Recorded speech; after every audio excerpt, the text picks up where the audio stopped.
How's it going? It's Man Tamar here. What I'm going to do is I'm going to go over the actual issue of black crime and why it's convenient for some people to not take sides and actually the way they cover the issues. Because this is a very important conversation. I understand trolling and gaslighting people who haven't, really taken a side and who's not involved with the process. I'm on the ground in Columbus. I am on the ground in Columbus. I am on the ground in Columbus, Ohio. In this case, I am on the ground here. Talk to the commander of the fucking unit, where this dude is in the Air National Guard at.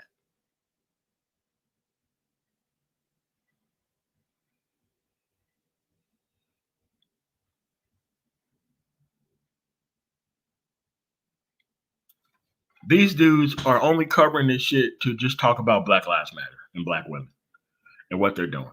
And it's very transparently obvious that's the case.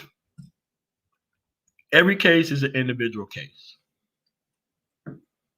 Every case is an individual case. George Floyd is an individual case. Philando Castile is an individual case. John Crawford is an individual case. Tamir Rice is an individual case. These are individual cases. Individual cases. Individual. So when you have individual cases of wrongdoing and somebody wants to paper over black people kill themselves, this amount, no, they're trying to do a very specific thing. They're trying to cover up the current issue with other issues. Just like most of those dudes on Ramil Street. Oh, I'm a leftist. I'm a this. I'm a that. No, I'm a conservative that votes with the liberal fucking party because they give a fuck about equal protection under the law, and the conservative side don't. There are two parties in America. There's what happened on January 6th. That's one side. That's always been one side. And then there's people who actually fight for progress on the other side. You see, I can clearly state my intentions, my claims, what side I'm on, the things I'm actually working toward. I can clearly state that because I'm on the ground and I'm part of the process.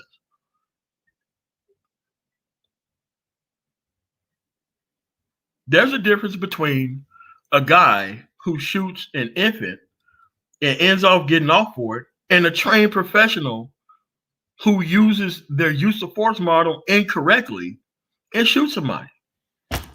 Those are two separate and different issues. Because, see, since they want to try to bring the black women complaint system and the actual Black Lives Matter into the conversation, they focus on black lives whenever it's convenient. This is why Trader MBD always try to run to the actual black life of a fucking girl who had her life taken. To actually make the ubiquitous claim that he cares about black people. He cares about black death the same way Black Lives Matter care about black death. They're weaponizing black death the same way Black Lives Matter is, or claim to be. At the end of the fucking day, there was a nonprofit organization that they set up. A bunch of people donated to it. And when you donate to a very large nonprofit organization, you can spend the money however you fucking want to. Don't believe me? What about Creflo Dollar? What about motherfucking TD Jakes? All the money donated to their nonprofit organization, nobody cares about what they buy. Why? Because it's from their actual organization. But they know most of these men who are so conservative, but they're still worried about the outcome of this liberal black woman. They only want to use black death to get you to worry, to stop complaining or even being worried about the issue of judicial lack of prosecution. They don't understand that people were doing this shit in the 60s and 70s on national TV before they stopped allowing these people to speak. Yeah, you had your Larry Elders, your Herman Cains, All these type of black conservatives who come on TV and dismiss the facts. The same way Candace Owens is doing right now. They're nothing but racial gaslighters, man.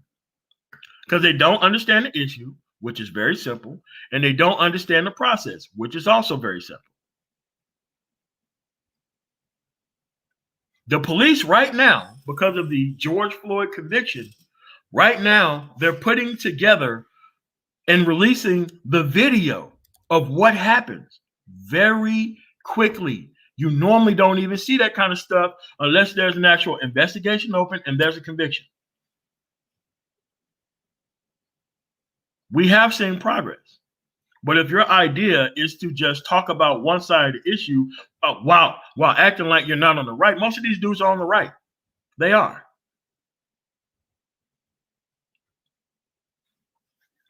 Oh, he's just a leftist. That's not an argument. That's not an argument. You want to argue about how left I am? Take it to TPOT.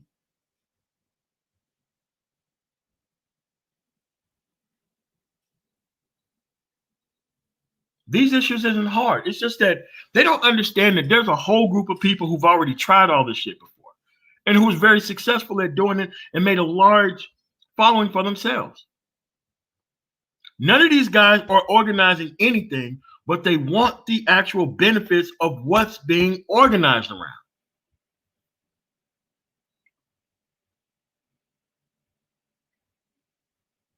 They just don't, they are simultaneously complaining about Black Lives Matter and trying to make it Black Lives Matter responsibility to make sure all child killings stop within the Black community. A new organization, by the way. A new organization is supposed to come around and solve all Black issues and problems because these Black men won't stand up and do the shit.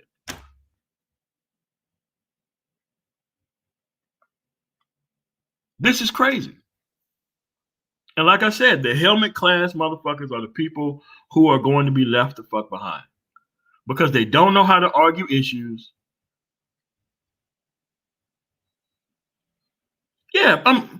But he's gonna do the whataboutism shit. He's gonna start taking these individual cases and just start talking about statistics, and that's not how it works.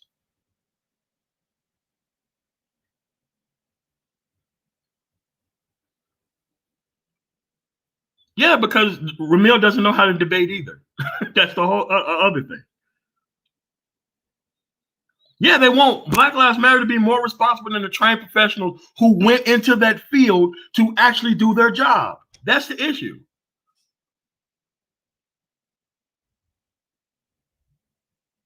But see, they want to use Black Death when it's convenient too. Look at all this Black Death. What is Black Lives Matter doing? That's not their job. They're here to stop law enforcement officials from killing people. They're not in neighborhoods trying to stop neighborhood people from killing people. That's not how that works.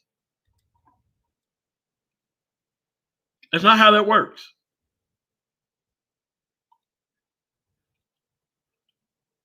That's not how that works. Here's the thing.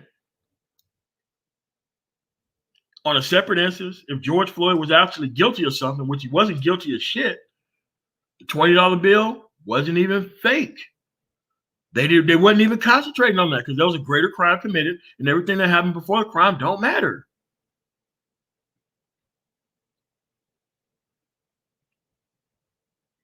The reason why you can't stop groups like Black Lives Matter or the Ku Klux Klan or anything else, because you have the right to peacefully assemble and to peacefully organize around the idea, no matter how good or no matter how bad it is on there. And I'm not going to argue with a whole bunch of helmet niggas who haven't taken a side, because at that point, I'm just arguing with myself. You don't argue with yourself. If somebody hasn't taken a side and they want to come to the conversation and not admit what side that they're on and what they're actually doing on the actual issue, you don't debate them. You stop talking and you leave. Mr. Fantastic has no credibility when it comes to talking about police issues. I'm not going to talk to him about a goddamn fucking thing. No, we're not talking about police issues, period. Not you.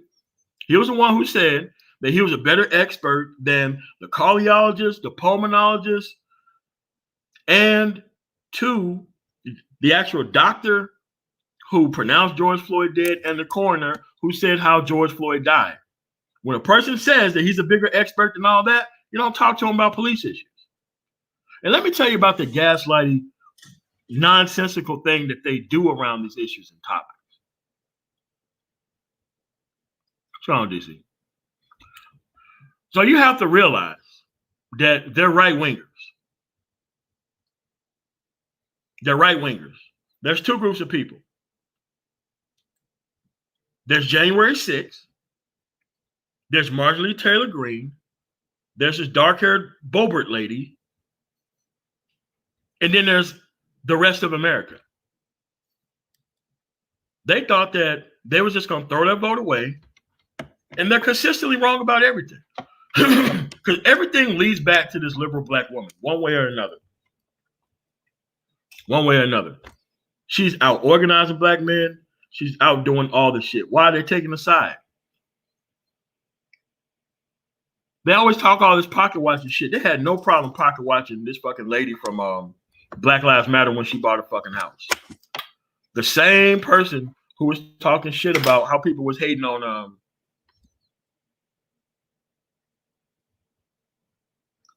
the dude who was head of Amazon when he made all those $1 billion in an hour or some shit. Same people. They don't understand the process. They don't understand the procedures. They don't understand. They just want to be in the middle and throw rocks. These are the dudes who throw rocks off the fucking overpass on vehicles and shit. And you're moving so fast to where you can't take an exit and come back and see where the rocks came from.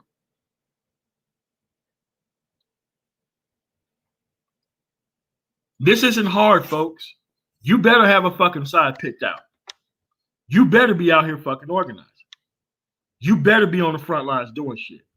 Because if you can't, because if it comes out of your fucking mouth, if it comes out of your mouth that I don't need to take a political side, but I'm going to continue to talk about politics, go fuck yourself.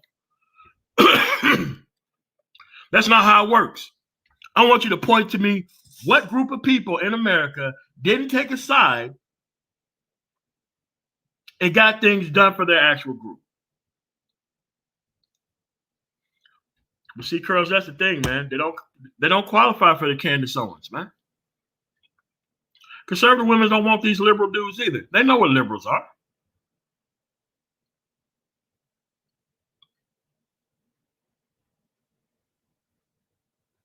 And you have to realize in these southern states, it's very clear that you're not a conservative. You live under the actual idea that the government don't work specifically for you because that's the way it's set up. Like I said, they're using Black Death in the same way that Black Lives Matter, that they think Black Lives Matter is using Black Death. What we're talking about is professionals who's at work, who took their professional oath, and they took it to another level that didn't need to be went to.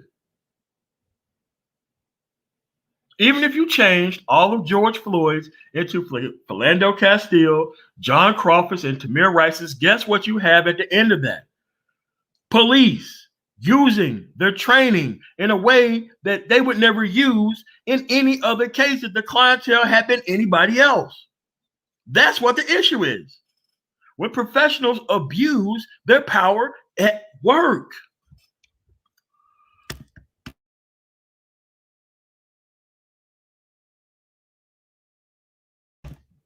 So when it comes down to individual responsibility in very specific cases, now it's time to start talking about statistics.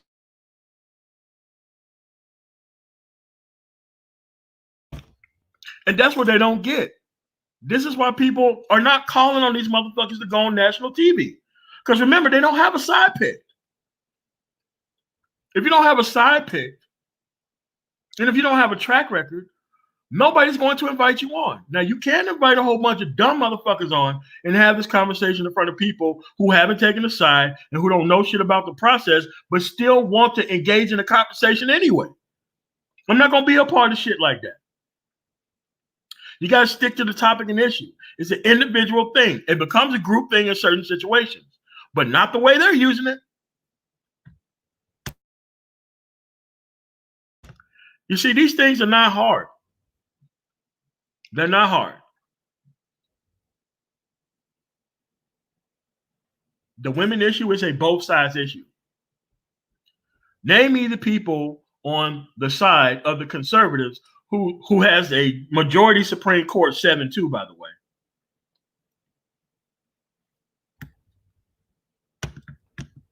Never talk about that.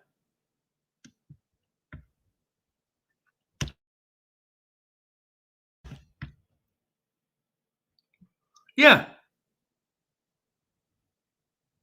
Nobody on the right is trying to take these women's shit. Actually, the people on the right are as bad as people on the left. They're just telling you to fucking deal with it. Learn game, create a family anyway, regardless of the actual outcomes that could happen to you, and just keep going.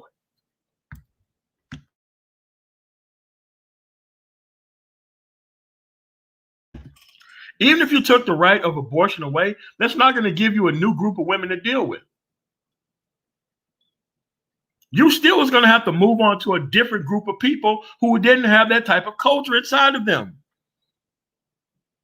So even if you take away all of the consequences, you still are trying to deal with the same market of people. Anyway, despite anything that's going on. Okay, let's go to the rainbow flag issue. That's not a left or right issue. That's an American issue. There are people that are dug out on both sides. And when you have 1% of the population across all races who've taken a side, who've organized and invested on the side that they're on, and you have 6% of men where most of them don't vote, who you think is going to win that battle? The collective 1% of 300 and probably 40 million versus 6% of 6 million. You're going to be outnumbered, sir. Those are the numbers. They want to use numbers when it's convenient, not when it's specific. You want to hide behind Black life when it's convenient, not when it's specific. And these people keep doing the same shit. Here's the thing. You don't want to see Benjamin Crump. You don't want to see Al Sharpton. You don't want to see Jesse Jackson. You don't want to see this stuff. Then get these professionals acting like professionals at work. Situation over with. Solved tomorrow. But see, these people are so interested in Black people not really putting up with the consequences in the environment. You see, you have to realize how this stuff goes. They're not working towards any type of social change. They just want you to stop talking about the issues whenever it happens. Because stop talking about the issues of police overages while they're at work. When has a point in time where stop talking about the actual issues actually resided in better treatment? I brought up the airplane analogy. Every time there is a plane crash, the National Transportation and Safety Board do their own investigation. So that way they can see whether it's a controlled flight into the terrain situation because you had trained professionals that somehow lost control of an aircraft that they was trained to fly, or whether it was a mechanical issue. And they find out in a nonpartisan way. And then there are changes that be made.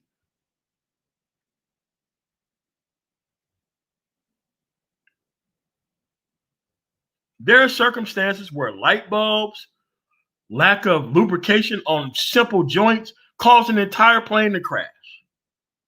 And you know what they did? They changed the process once they found something wrong. That has never been done in American history when it came to police overages. Actually, they would just challenge it all the way to the Supreme Court, and they would get rubber stamped to do what they actually did in those cases. Why do you think they're getting rid of qualified immunity in certain places? Because they were abusing qualified immunity. You see, there's a difference between talking about these issues from a standpoint of knowing what you're talking about, and then there's a point of just trying to racially gaslight black people because they social justice warriors. Here's the thing. They're mad at social justice warriors, but they're not mad at the people who abuse power. How does that work? If you made everything fair and equal, like the law says, there would be no reason to fight for any of this stuff, would it? These problems are here because one side, the conservative party, is trying to fight for the ability to legislatively abuse power. And there's the other side, the side that I'm on, the progressive side, that's trying to stop them from doing that. Of course, police unions are a deterrent to progress. Police unions protect their actual members by any means necessary. I do believe in unions. I just don't believe in police unions. Could you imagine if there was a politicians union? How many politicians who we would actually be able to bring up on charges? That type of power doesn't deserve to be in the hands of people who abuse it. And I think a lot of these police are enormous cowards when it's convenient. And then they're heroes when it's convenient. I don't like that because that doesn't protect the public equally across the board. I'm not going to argue with people who haven't spent time in law enforcement about law enforcement-based issues. I'm not going to do that.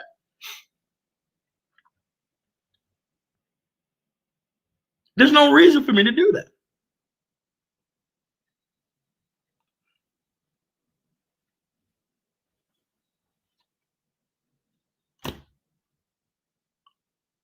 Yeah. And then all of a sudden, seeking my creator, all of a sudden the complaints went down, didn't it? Because they didn't have that protection in place.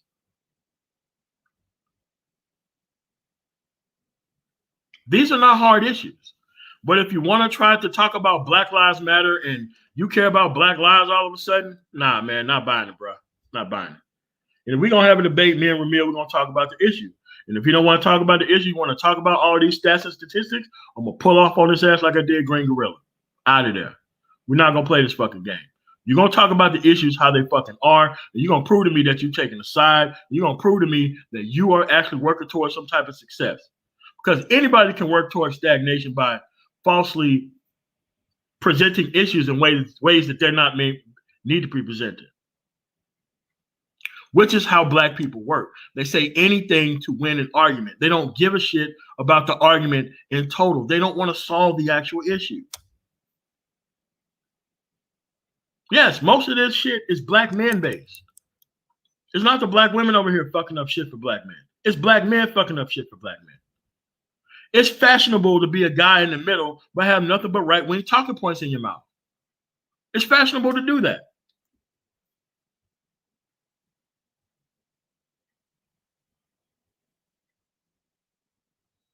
But see, nobody wants to talk about the issues because my point is to stop this stuff from happening. Period. I want to stop it all the way from happening.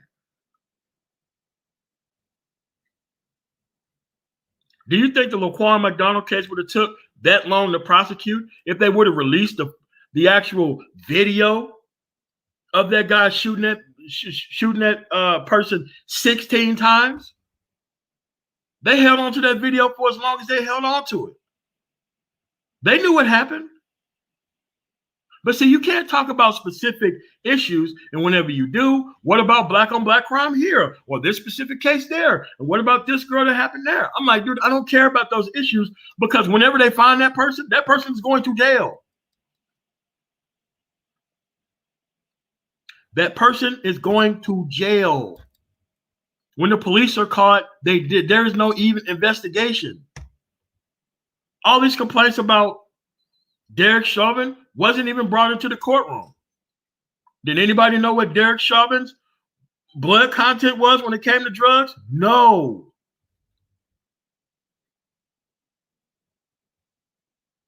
But you know what was in George Floyd's system, don't you? You don't even know what's in the other use of force reports that was filed against the guy. You don't even know what happened in those cases either, do you?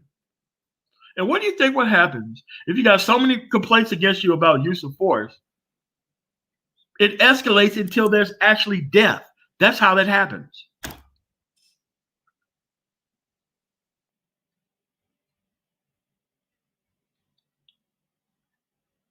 When I was stationed over in Germany, because there's a lot of wildlife around the base, especially on that specific base, because of where it's located.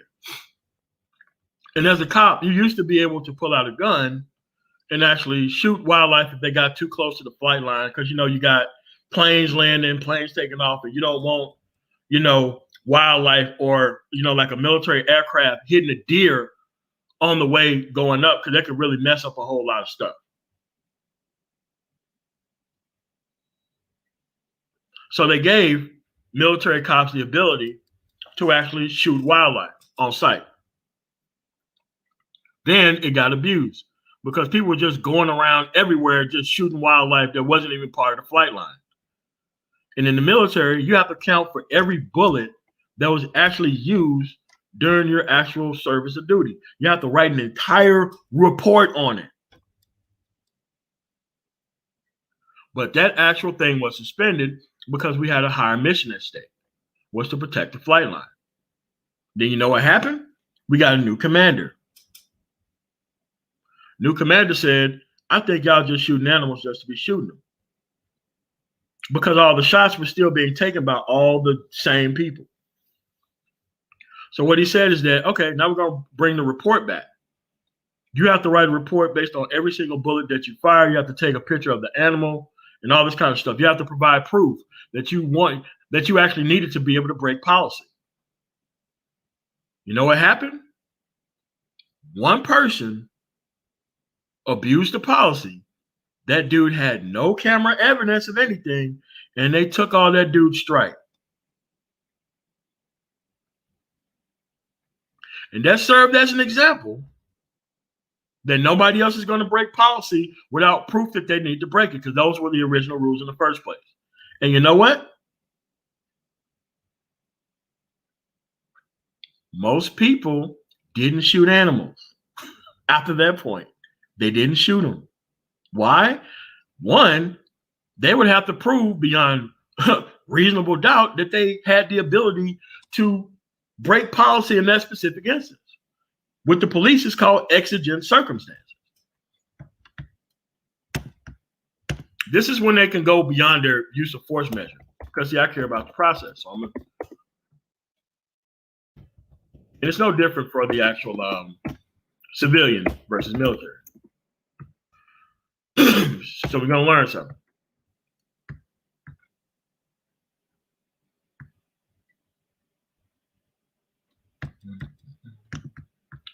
So when you see the police do something that is actually against policy, this is what they're basing it on. And this is a legal precedent of what this is. But see, you have to understand what that is and why it is. This is the legal standard right here. It's called exigent circumstances.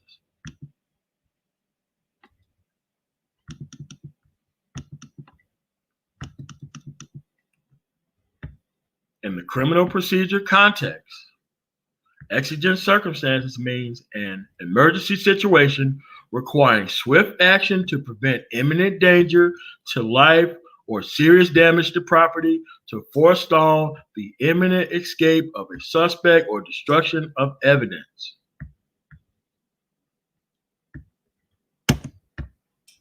Does George Floyd sound like exigent circumstances under that definition? No. That guy didn't have to do what he did. He could have did it another way.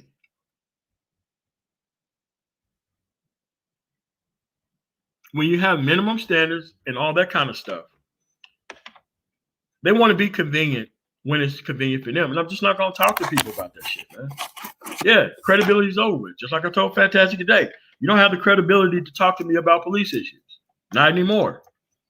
You're the guy who said that you knew more than all those 4 experts that testified in the George Floyd case. And you still kept trying to say those drugs in the system. Fuck you. We're not going to talk about police issues. You're too stupid to talk about those goddamn issues. We're going to talk about something else. We're not talking about that shit. But look, man, The black men who are not serious about things are talking about Black Lives Matter. The black men who are not serious about anything are talking about what black women are doing. The black men who are not serious about anything is still trying to make it look like the Rainbow Flag Coalition is stopping them from actually organizing and taking a side. The black men who are not serious about anything haven't taken a side, because the side is January 6th or everybody else. Are you for infrastructure spending so that way we can repair these roads and bridges, or are you with the conservative plan, which is do nothing or propose more tax cuts? Those are the two sides of the arguments here. These are not hard.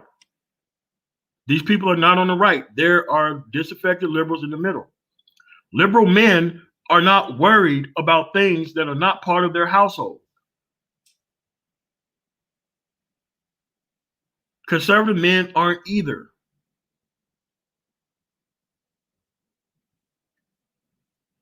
They don't want to congregate. They want to keep these problems here.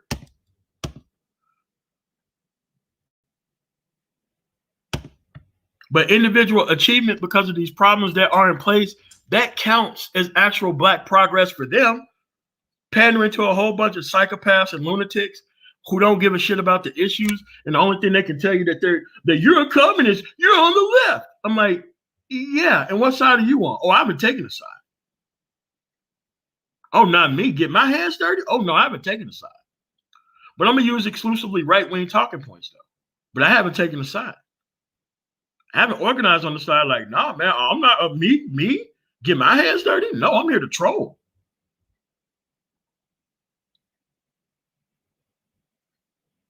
You got a lot of non-serious people around here, man. And the reason why they've overtaken the space is because they have to have somewhere of shutting down black male progress. Because most of these men, masculinity still comes from the actual opinion of the liberal woman. Name me a real conservative who goes around still focusing on this. The reason why Fox News, OAN, and Newsmax TV does it is because they need to keep gaslighting their actual people into voting for tax cuts. Why are black men doing it? It makes no sense to me. None. Yeah. It doesn't matter what community you live in, man. At the end of the day, you have to admit that you just don't know what the hell you're doing or talking about. Because it's the what next after you take a side that's actually an issue too.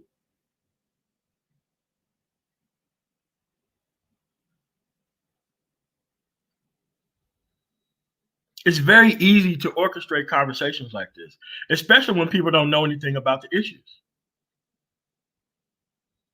They think they're being so objective when they're being very narrow-minded. So they try to put you in these logic boxes, but you got to be smart to put people in a logic box. I know everything about the processing system. They don't. They haven't taken a side. But that's the thing. They don't want to be responsible for taking responsibility for anything.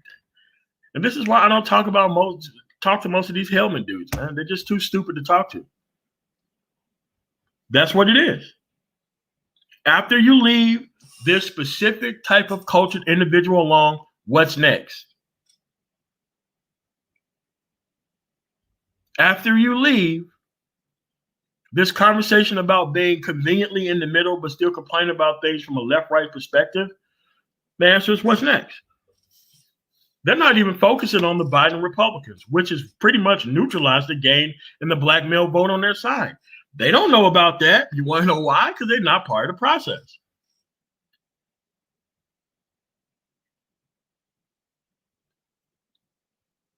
Refusing to think that these things are individual issues and trying to make them a group-based thing is an actual issue. So if you want to come up, hit the link. Unless you're Laro, then you're blocked. Because I don't talk to dumb Hellman niggas. I don't do that.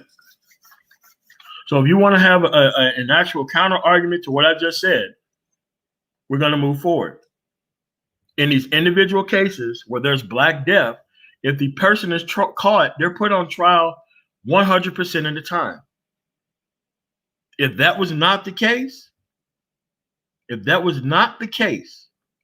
then we would have a lot to talk about. If they would bring a guy in, they know who the guy is, and they just let him go free and they didn't investigate it, yeah, you got a complaint there.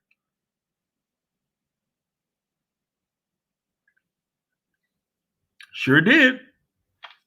No one even covered it. Especially in those battleground states that he lost.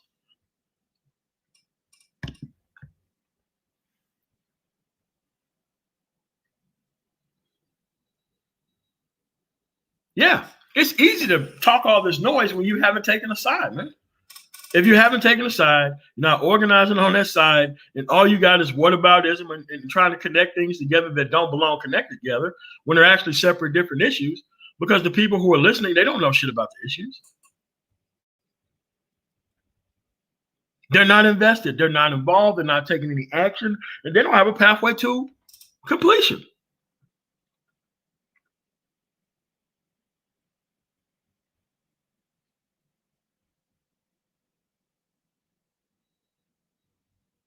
These are individual issues that need to be broken down. There's a difference between crime amongst people, which is a crime issue, not a black on black crime issue.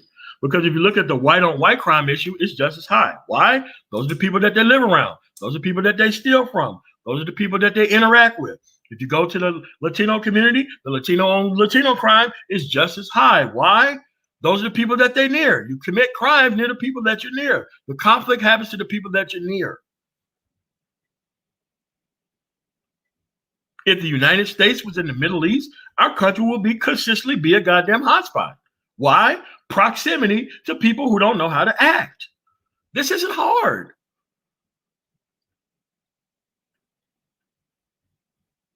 But whenever you talk about specific issues, they always want to talk about the statistics at that point. The only thing that does is lessen the likelihood of focusing on a specific problem to actually turn around and focus on a very specific issue. They're doing it on purpose to put you into a trick bag so that way it makes it look like you're not caring about the issues. They just try to care about the actual context of when it happens. It doesn't make any sense, and they're doing it on purpose because most black men are not politically involved on purpose, but their woman is. In most cases, they have a side pick. Even if they're not voting, they have a side pick. So I'm like, yo, what's going on, MOT? Yeah, so it's like, they were talking about the Black Death, like the traded MBD thing. What about this Black Death? I'm like, dude, you don't care about this girl. The person is locked up. What? Yeah, you don't complain about things when they're working right. You only have to complain about things when they're not working right. Yeah, I mean, if you look at recent history with Al Qaeda and Boko Haram and some of these other groups, they usually carry children with them so they can't be droned. So they're creating human shields out of the deaths of these other black people that they don't have any vested interest in or any stake in. And they don't understand the actual disrespect toward black people from the police doesn't start with a killing. It starts with an attitude. It starts with a culture. It starts with harassing and pulling people over for no reason, unconstitutionally. I never had to worry about that shit when I was in Germany. I never had to worry about that shit when I was in England. I never had to worry about it. And apparently I'm more free here than I am over there, but I haven't had these problems. Yeah, why? Policing for profit. And so that's what they get out of black people. Black people are expendable because their political capital is so low that they can actually pull them over or harangue them and get away with it. Whereas they won't go into a predominantly white area and continuously overextend their reach of power in those areas because that wouldn't be tolerated. You can potentially pull over someone's nephew or niece or relative who's a politician who's not going to tolerate that. And so a lot of these guys don't understand that it's not about, being compliant and doing exactly what they say. Well, what about that lieutenant from the army who did exactly what he was supposed to do? Yeah, and exactly. They didn't defend him.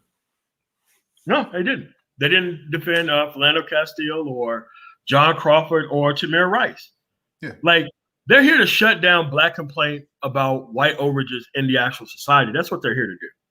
They're here to, like, you need to stand in it. You need to step in it. I'm getting sick of you guys fighting against this government. And that's what it is. Mm-hmm. You guys have got to sit here and take this shit. And until you actually fix the Black on Black crime issue, that's when you can start complaining about this actual police and what they do. They don't understand how old these arguments are, man.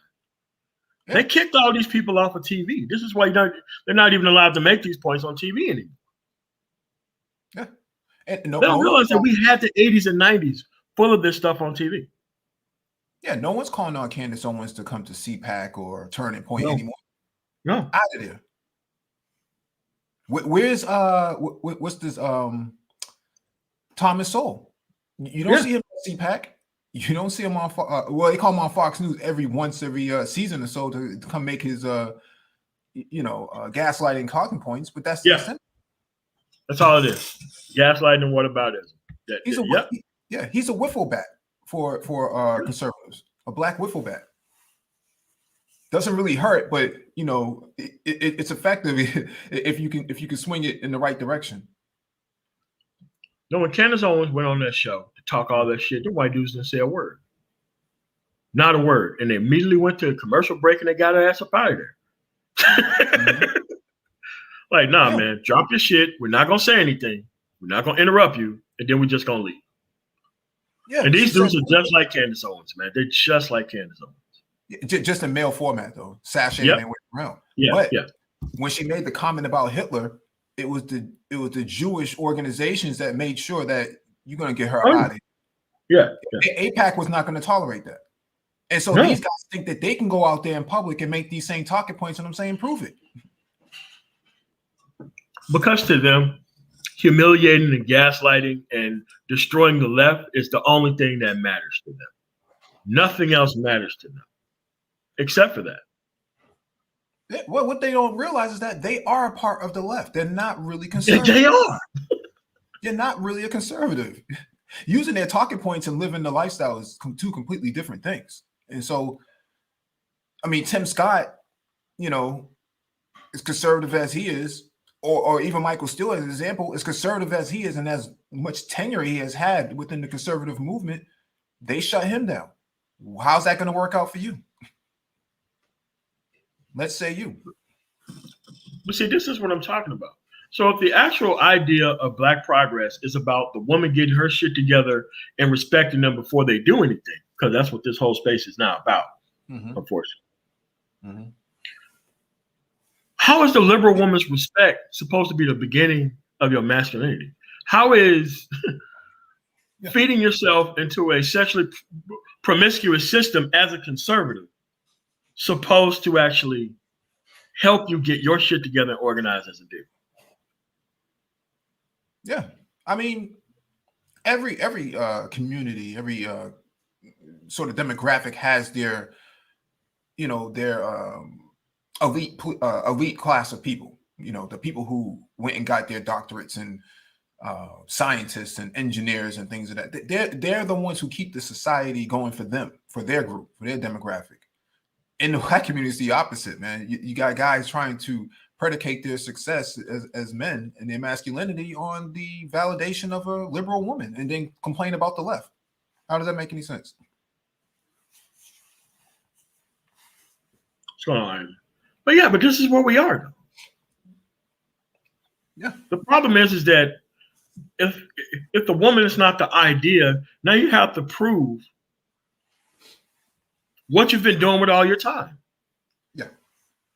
Outside of all these issues that are going on in the country, what are you doing on a day-to-day basis on the side that you pick? And if you haven't really picked a side, you're gonna look dumb. Trying to uphold and trying to gaslight and try to sashay your way through these conversations that you're not even here for. Mm-hmm. Yeah, that's the thing. Like I told Fantastic today, I'm not gonna talk to you about police issues. Oh, MOT, are you just end on? Yes. Tell me where I've been wrong at. Please. Yeah. Please tell me where I'm wrong at. Please tell me how many times that they've done counter streams to streams like this detailing point for point, how am I wrong? Because I start off with the Constitution first. Equal protection under the law. Professionals have to act like professionals while they're at work. And then here they go, trying to bring in old comments and old, like, dude, here we go to whataboutism shit. We can't even stick to the topic. Oh, yeah. Yeah, you usually have to add harm bomb when you don't have anything else you know, relevant to add to the discussion. And so that's why, you know, we have to establish where we stand and what we stand for. Correct. Because they're not doing it. Because the only thing they stand for is talking about Black Lives Matter when it's convenient for them. Mm-hmm. To draw the attention off the fact that they're not organizing and they haven't taken a side on their end. Yeah, a few of them we've asked the question. Well, BLM is only about 3 or 4 years old in public relations time. And so where were you at before BLM? Oh man, I voted for Hillary. All right, man. All right. What I'm saying is I'm on the side. And the things that I fight for do help Black men who actually want to be productive. This is why I fight for job training. Mm-hmm. And you know who takes advantage of that job training? Most felons. Mm-hmm. You know who can take advantage of that job training? Anybody who's Black. You know who shows up? Most dudes who are Latino and white. Is that my fault? No, because I care overall about things working properly and people actually having a place to work. Because when you care about those things and when you actually organize around man shit, which is productivity-based shit, outcomes, and leaving dating markets alone that don't suit you, you can get a lot of shit done. Yeah. When you're an agent of chaos, you're basically a culture warrior. You have no vested interest in anything progressing. No, because any type of progress takes away from the pot that they're able to dance in freely. Yeah.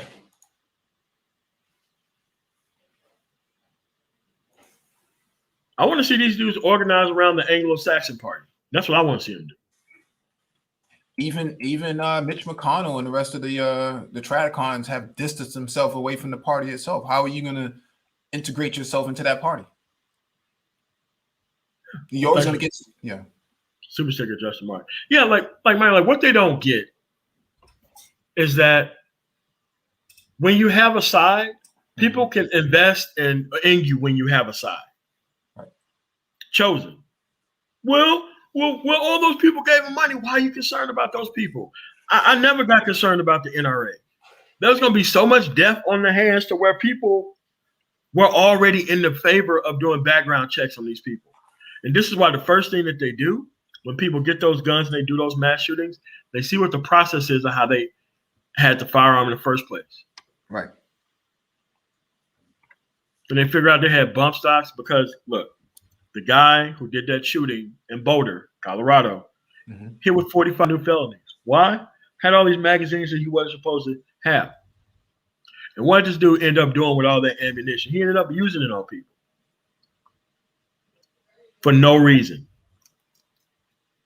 They still haven't got a motive out of the guy yet. He just went there and just did it. Unbelievable. Because he can. Yeah, because he can. Because you have a community that he's a part of, from a culture standpoint that actually supports it. Not his immediate family, but the political culture warriors who basically feel that somebody's going to come take my weapon away from me. So, I brought this up to a libertarian on YouTube a few weeks ago. I said, what about background checks that prevent, people like him from actually having access to these sort of weapons? What if he had a 2-week wait? Well, he only had a 6-day wait. And so he had access to it because the way the system works is to always allow access to these sort of devices. And so the response was, what if he needs to protect himself? From who? This guy, who's he going to protect himself from if he can't even manage the device correctly? But people would rather defend the idea that, you know, the administration now is going to take away their ability to own the same weapon. They really don't have a true response to what they're talking about, other than culture warrior talking points that basically says, you know, let me own these toys. Yeah. And I don't want you taking them away from me. Where in reality, the Second Amendment was not really based on that.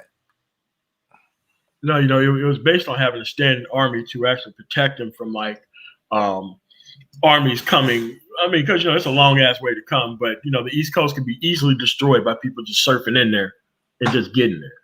Yeah. And they needed an actual force to actually do that. But once they came up with the National Guard, there's really no need for individual citizens that multiple times had to be put down throughout history because they got the guns and then they started doing whatever the hell they wanted to. They didn't care about protecting the state.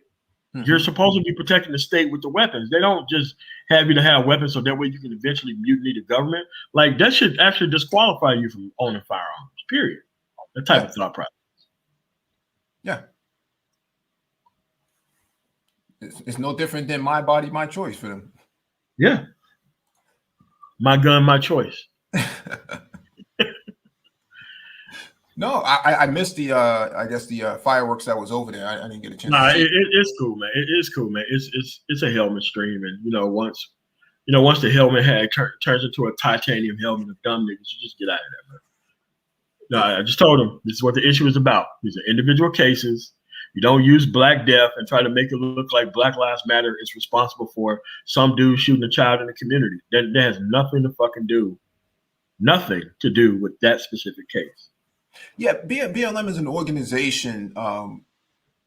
If you look at their charter, they really explain it to you. But in short, basically, the organization is based on preventing and calling out state-sanctioned violence against Black civilians. And so you had a Black police officer in Minnesota who's Somali who accidentally discharged his weapon and killed an Australian woman, and he went to jail immediately. I didn't see these guys come out and denounce any of that. No, they didn't. But it's always gathered around the gaslighting type point to see that these dudes only care about just the culture warrior nonsense. That's all it is. Culture warrior nonsense. Yeah. And it's like when you got Black men who are addicted, like their whole mission in life is understanding a liberal woman to the point to where they stop all type of progress for themselves just so that way they can stay toward this end goal of temporarily being with a liberal woman who don't care about them. Like, dude, you can't take these people seriously, man. No, the manosphere Taliban, man. They don't want society to move forward, so they rather live in deserts and mountains and things like that, and not have any access to electricity or any sort of modern infrastructure. I care less about a library. Who needs a library? We don't read.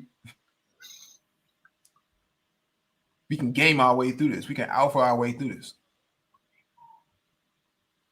And it's like they don't get the convenience of Black Death. They don't get that professionals are at work. Professionals are at work. I'm like, okay, so if this issue is so common, then how come it doesn't happen in the military? Yeah. It doesn't happen in the military because there's going to be a review board, and they're going to put your ass on an investigation, and they're going to take your weapon until that shit's over with. Even if you do take a shot in a situation or use force, they immediately drug testing your ass and going through the training records, checking your shot records, checking your weapon certifications, checking the last time that you was out there firing. Yeah. They do that every single, dude, there's NTSB level stuff that goes on in the military if you use force against anybody, especially against civilians. It's an enterprise in itself. The military is an enterprise in itself. The only difference here is that police departments have been largely an extension of the military, but they act in a way that is too rogue to be considered military. So that's why there's such a differencing in stature, right? Because the union is become the bulwark for progress or against progress. And as long as you have that union there, you're always going to have, they give red meat to the culture wars. Thank you for your service in the military, but back to blue too. While the blue thinks that they have some kind of rights over the military. That lieutenant that they pulled over has way more rank over those two cops. But those two cops want to teach that dude a lesson. You don't run from us. And we know you're in uniform, and we're going to hit your ass with this pepper spray. What are you going to do now? Yeah. And you think those higher ranking people in the Pentagon or even below the Pentagon are sitting around saying, you know what? I'm okay with this. No, they're not okay with this. Few phone calls got made. Things got taken care of. You still have people in this space who are saying he was in the wrong. He should have just pulled over immediately. Are you kidding me? With those tinted windows and on the dark side of the road, we'd be having a different conversation right now. Way different. Good thing he recorded it. It's a good thing he started to do the recording before that, because that really exposed him. They had no other choice but to come out with the footage from their side because he was already live streaming. Same people was telling him, oh, he just did it for a check. Like, no, that dude's trying to protect himself because the actual police are not going to do things the way they were supposed to. And you've seen it from their angle. Yeah. The dude was way more calm than they were. All they had to do, this is the reason why we pulled you over. But they had guns drawn. They could have easily holstered the arms when they seen that the dude was in the military uniform. Oh, okay. All right, let's bring it down.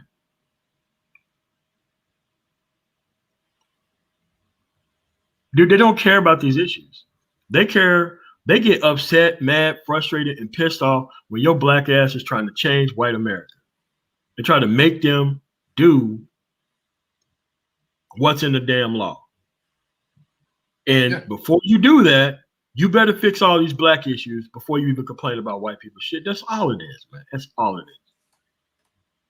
Yeah, I mean, they like the way the Western society is set up, where white men take the lead on patriarchy, and they can just grift off of whatever culture, warrior, and talking point that they can. And if it's about going back to a traditional society, I'm saying when was that good for black men? Black men coming out in World War II in Korea were being lynched. How do you explain that? They didn't have access to the GI Bill. It didn't work for them. No.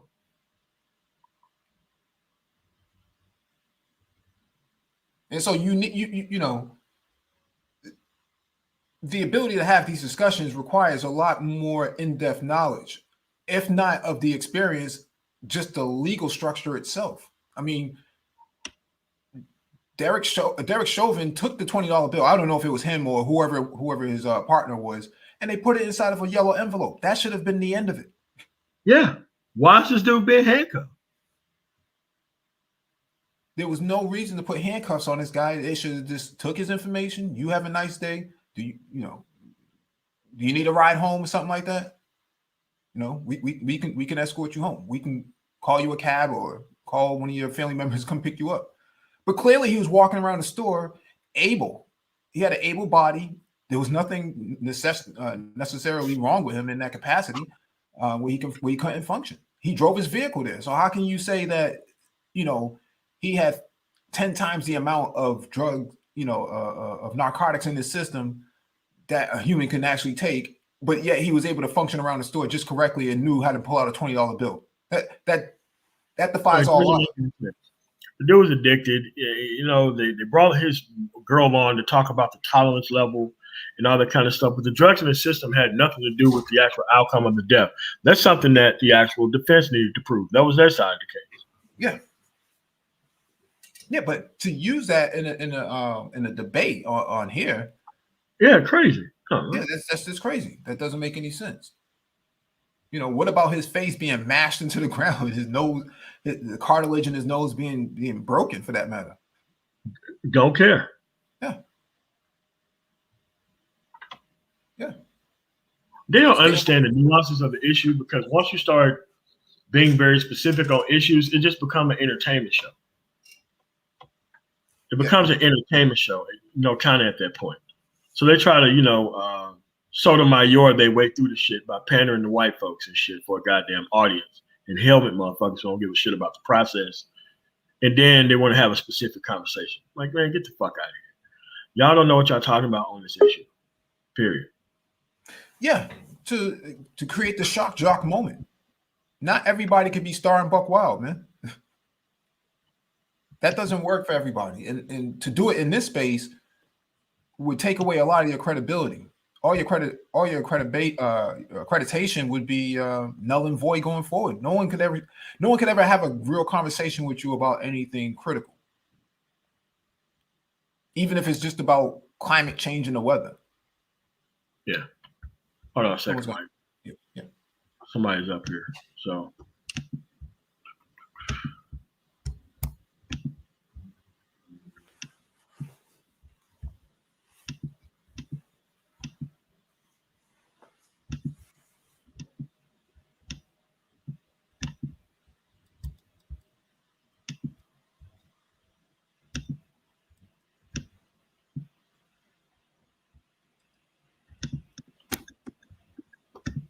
What's up, man?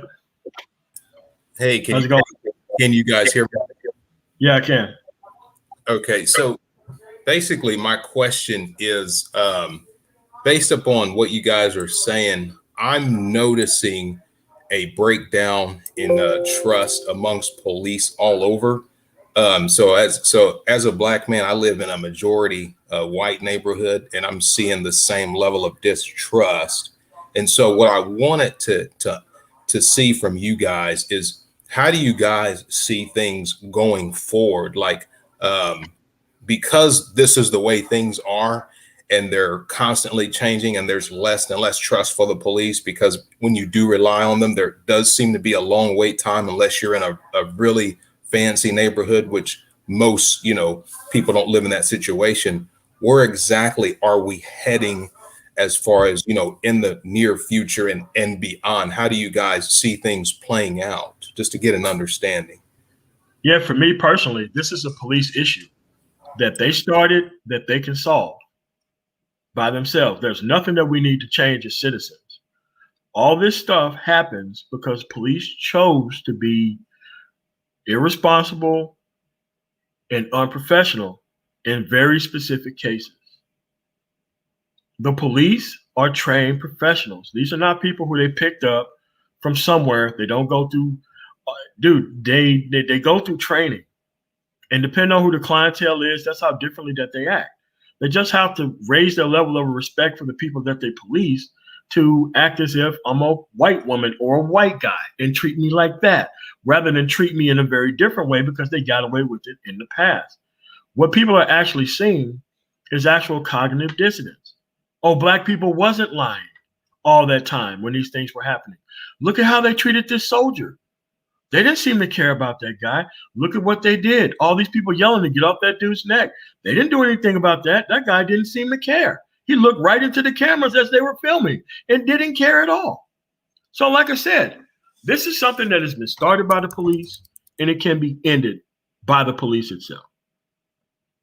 Right now, the police are in the neighborhood over there, and everybody know what's going on over there. I'm on the ground, actually, here in Columbus. I know what's going on over there. So and I talked to the military commander where this dude is actually stationed at. So it's like the procedure and process has to be the same. If you want the same type of outcome, you have to have the same type of professional input.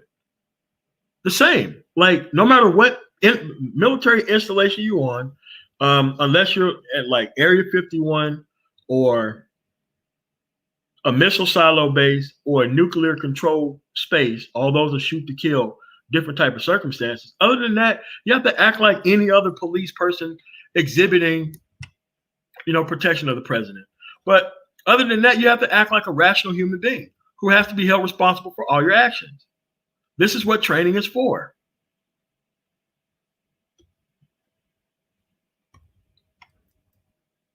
Yeah, professionalism is kind of consistent across every industry.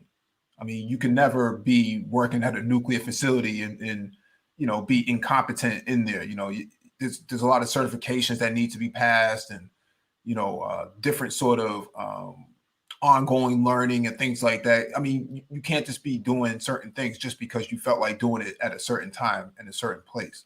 And I think what's happening with policing is that white privilege and the power of policing allows the overextension of government and power.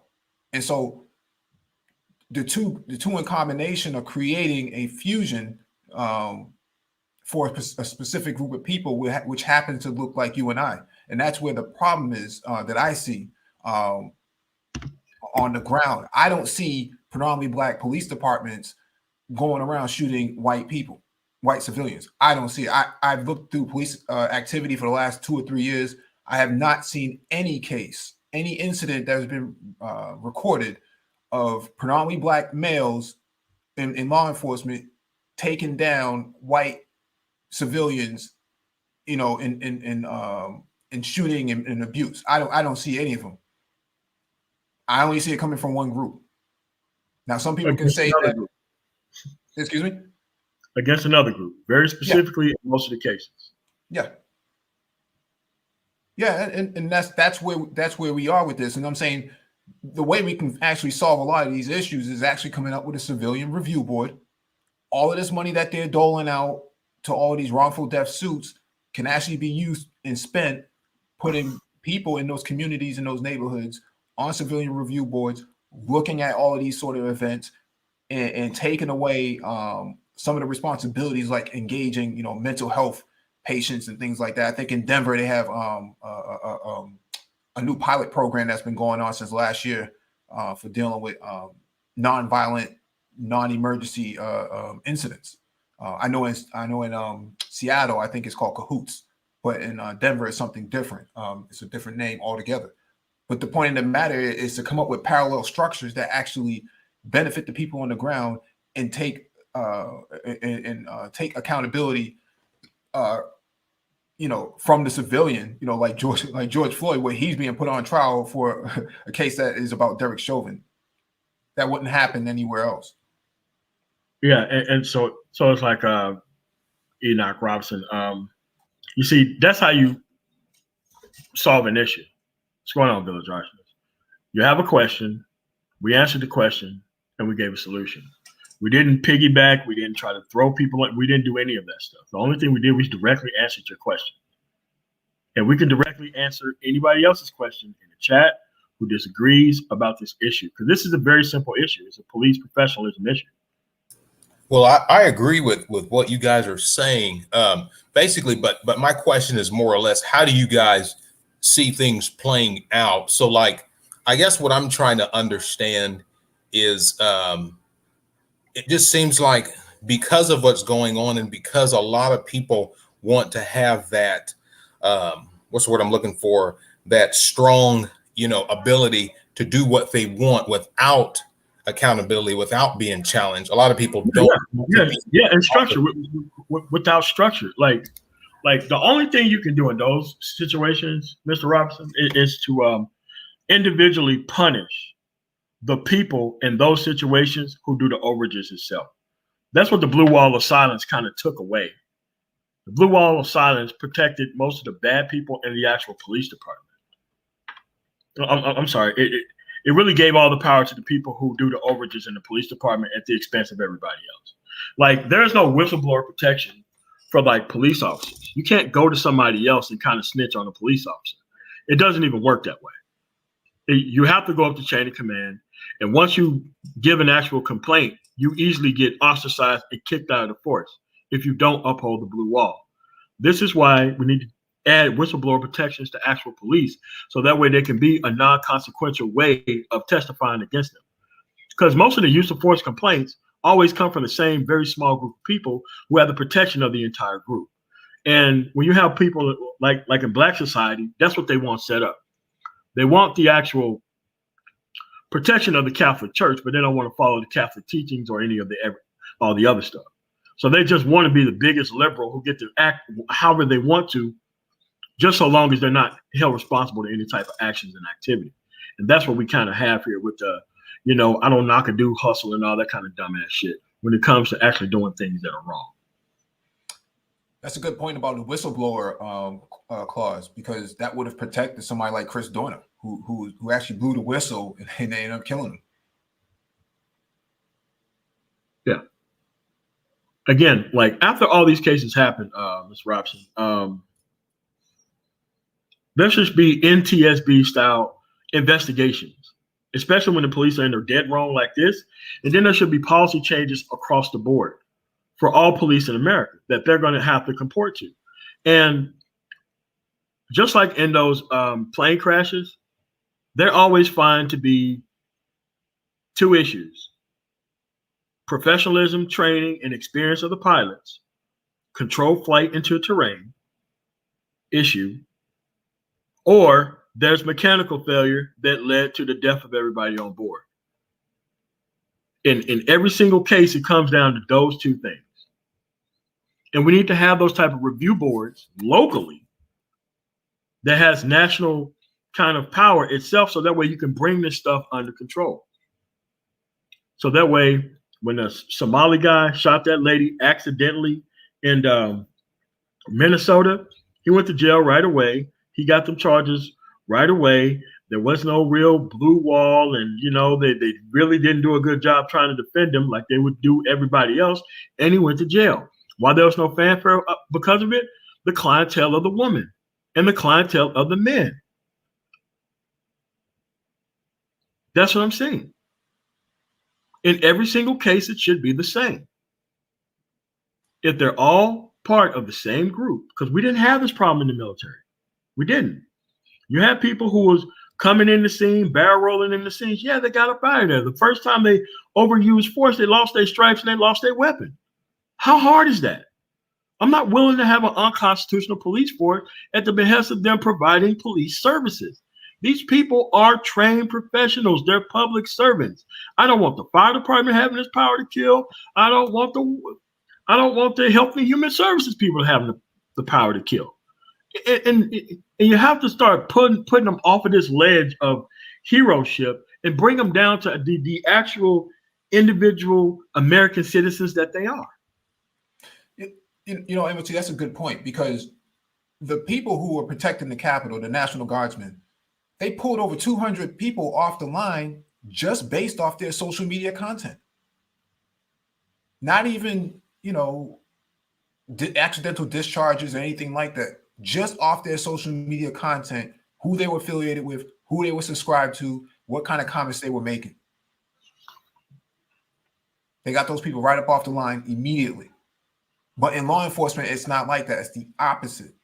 You would never know what kind of subscriptions they had and things of that nature, because the union was protecting them, until we saw that recent email breach last week where you had dozens of police officers and law enforcement officials who were donating to Kyle Rittenhouse and got them up out of there based on breaking public trust. Yeah. So we actually here are trying to fix an issue. That's the way issues are discussed by men. No gaslighting, no nothing. We have an issue. We address the issue. There's a completion. Then we move on to the next issue. I understand people don't like social warrior and all that kind of other stuff. Then hell, why don't you get rid of the social warrior stuff by just having equal protection under the law and people not doing judicial overages based on who the clientele is? Yeah, the government can get awful small when it works. But guess what? Leave the thing to its own devices. The government's going to get very large because people don't follow what they're supposed to follow. It's very clear. It's very easy. But when you have people who just want you to sit in it, stand in it, and don't want things to change, this is why you have all these issues. I mean, go ahead, Go ahead, Oh, okay. I appreciate that. So I appreciate you guys taking me to school. But one of the things I'm noticing, and I know you guys notice the same thing, is when it comes to a lot of the police force and even a lot of people in authority, it's always us versus them.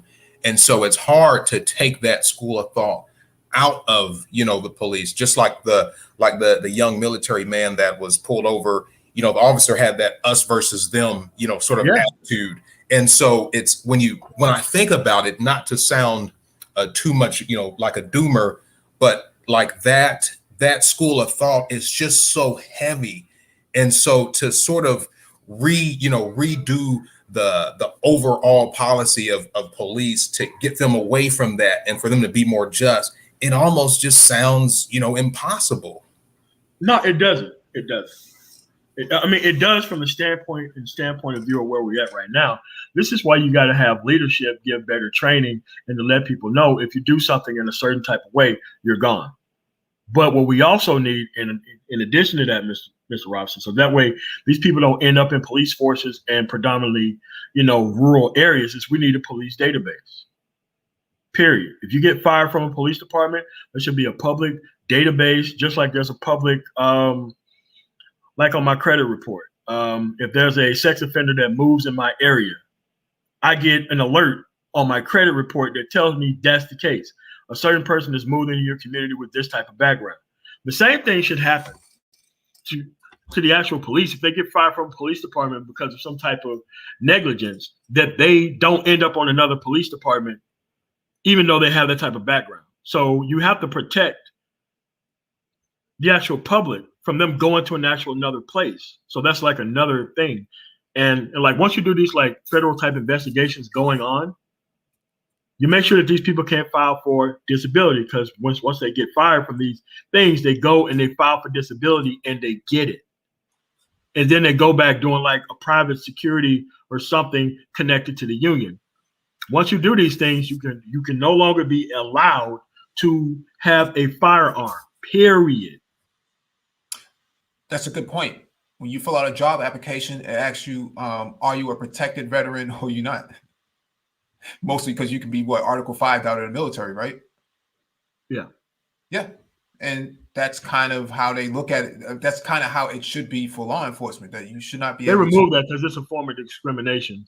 They removed that, I think, in the Bush administration. But yeah, you're right. It was that way.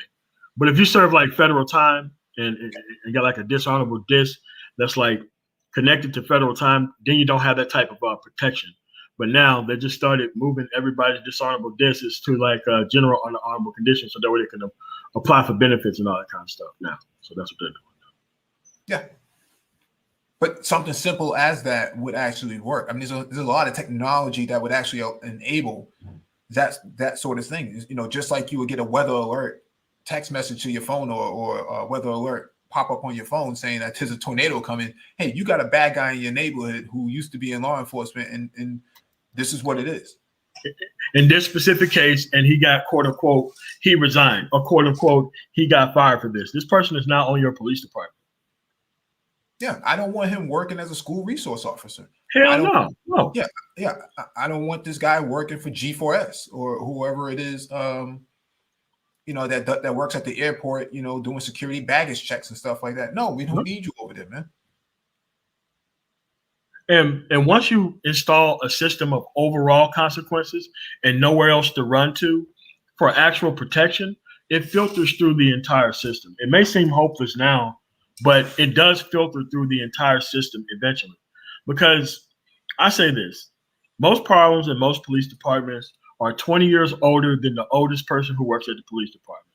Mm-hmm. The reason why I say that is that culture is carried 40 years like that. 40 years like that. Because the person who's in charge was hired by another group of people who actually passed down the same culture.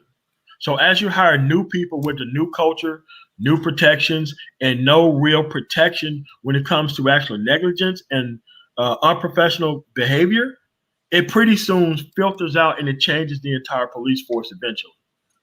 Because now, rather than a culture of protection of negligence, now you have a culture of protection around professionalism. And if you take away, go ahead, Mike. No, I was just going to say, create a digital trail. Yeah. So that way the DOJ can go back and look at all this type of stuff in real time. And if there's a complaint, everybody needs to know. Everybody needs to be able to see it. It can't be hidden from the public. A person who has 15 to 16 complaints should not have been out there. The only thing that dude was going to do is keep escalating the level of force until he actually kills somebody. This is what happens. Yeah, just like Me Too. Instead of Me Too, it'd be you too, nigga. You too.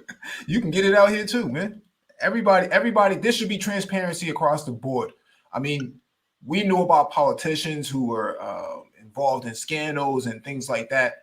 They're the lawmakers. So if we can put lawmakers in jail, I don't see why we can't put police officers in jail. It doesn't make any sense. Based on the track record. Yeah. Based on the track record. And here's the thing. Sometimes you need to take a shot, and that's good. We're not worried about that. We're worried about the actual times when unprofessional behavior happens. That's what the issue is. When there's unprofessional behaviors. But see, since people don't know how to argue the actual argument, they switch up the argument and they're doing all this showmanship bullshit. Yep. To where they're pointing to all these other issues that has nothing to do with this specific case. And it's like, this is a specific case, specific things. Now that guy, Mike, did you see that? The guy who testified in the George Floyd case and said it was carbon monoxide poisoning. 100 medical doctors wrote the actual state, and now they're looking at every single case that this dude looked at on the behalf of the state for the whole years that he was there. That's what I'm talking about. This is transparency. This is progress, dude. Yeah. This is how it looks. Yeah. I mean, you're basically police officers need a black box on their person. Yeah. No different than an airplane. We recovered the black box. We're gonna go through it. We're gonna play the tape. How did this work out? Not just a camera, but GPS location, geospatial information.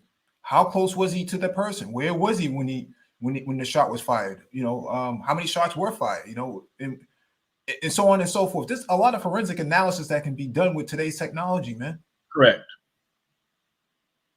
I want heart monitors. I want blood pressure monitors. I want all that stuff. Yeah. That's, you know, all of this data that can be gathered digitally is way more available now than what it was 10 years ago. There's no excuse for why you can't do it now. All of that stuff has to be offered up in court, and a urine test at the time of the event needs to happen. You don't get to go. We don't even know. We don't even know what was in Chauvin's system still. We don't know. And they never checked. That's just why I'm saying this stuff is a problem. I mean, you got NBA players being kicked out, NFL players being kicked out of the league just for PEDs. Just for marijuana.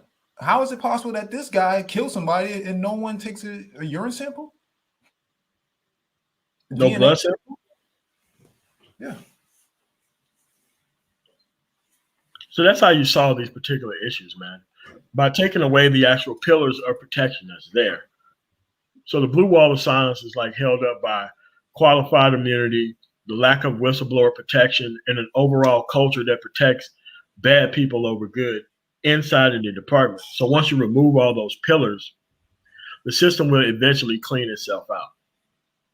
But it isn't going to be an upfront thing. Now, if you see people be absolutely destroyed for making social media posts or any other things about these types of issues, spreading this type of terrorism across America, and those people are horrifically and overwhelmingly punished for doing so, that's when you see the change. But see, you have to pick a side, work on the side that you're actually on to actually come to this conclusion.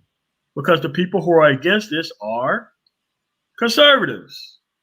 They want the police to do whatever they want to. That's the way it always has been. But if you don't care about the history of the issue and the specifics when it actually works well, you're just going to be here just trying to racially gaslight people and call people social justice warriors because the government did overages that we need to correct. But to them, you just need to bow down to the government. So, okay, so the government's too big to to do taxation, but the government's not big enough to stop unconstitutional killings by members of the public trust. All right, man. Yeah. Yeah. I mean, there was a I don't know if you remember a few years ago, an Italian boating accident happened where a cruise ship hit a reef because the captain decided to take a detour and try to get as close as he can to the shoreline to show off or whatever it was, and it got it basically capsized, and a lot of people died from that. This wasn't like 100 years ago. This was only like 2 or 3 years ago, and he called for dispatch out, and they told him, "Get back on that ship, or we're going to hold you accountable." He jumped off the ship first before everybody else did. Yep, he was the only one. You remember that, right? Yeah, he's the only one who survived. Yeah, yeah, and so they put him in jail. Yes, they did. Yeah, 17 counts of murder. Yeah, I remember that. Yeah, put him in jail. And so everybody else understands accountability, except in this country, for whatever reason, when it comes to law enforcement, when it comes to areas of professionalism. You know, in IT, I've seen people get let go because they lost sensitive data belonging to certain employees within the organization or the organization itself. You dropped a laptop, you spilled something on it, it got stolen, and one too many thefts. Things like that happen. You know, yeah, so on Friday is actually to solve a problem. The way that they cover stuff is to actually put a finger in your face that it's never going to be solved, and we're on the side of the abusers and accusers. Mm-hmm. So what they're doing is a very sophisticated way of gaslighting and victim blaming, while not taking a side, while not actually working toward anything. So I think these things can be solved. I think these things can be solved. I don't think that they're that hard to solve.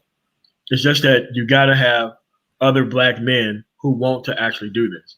And I'm going to make it pretty unreasonable to be in the middle. I'm destroying the middle.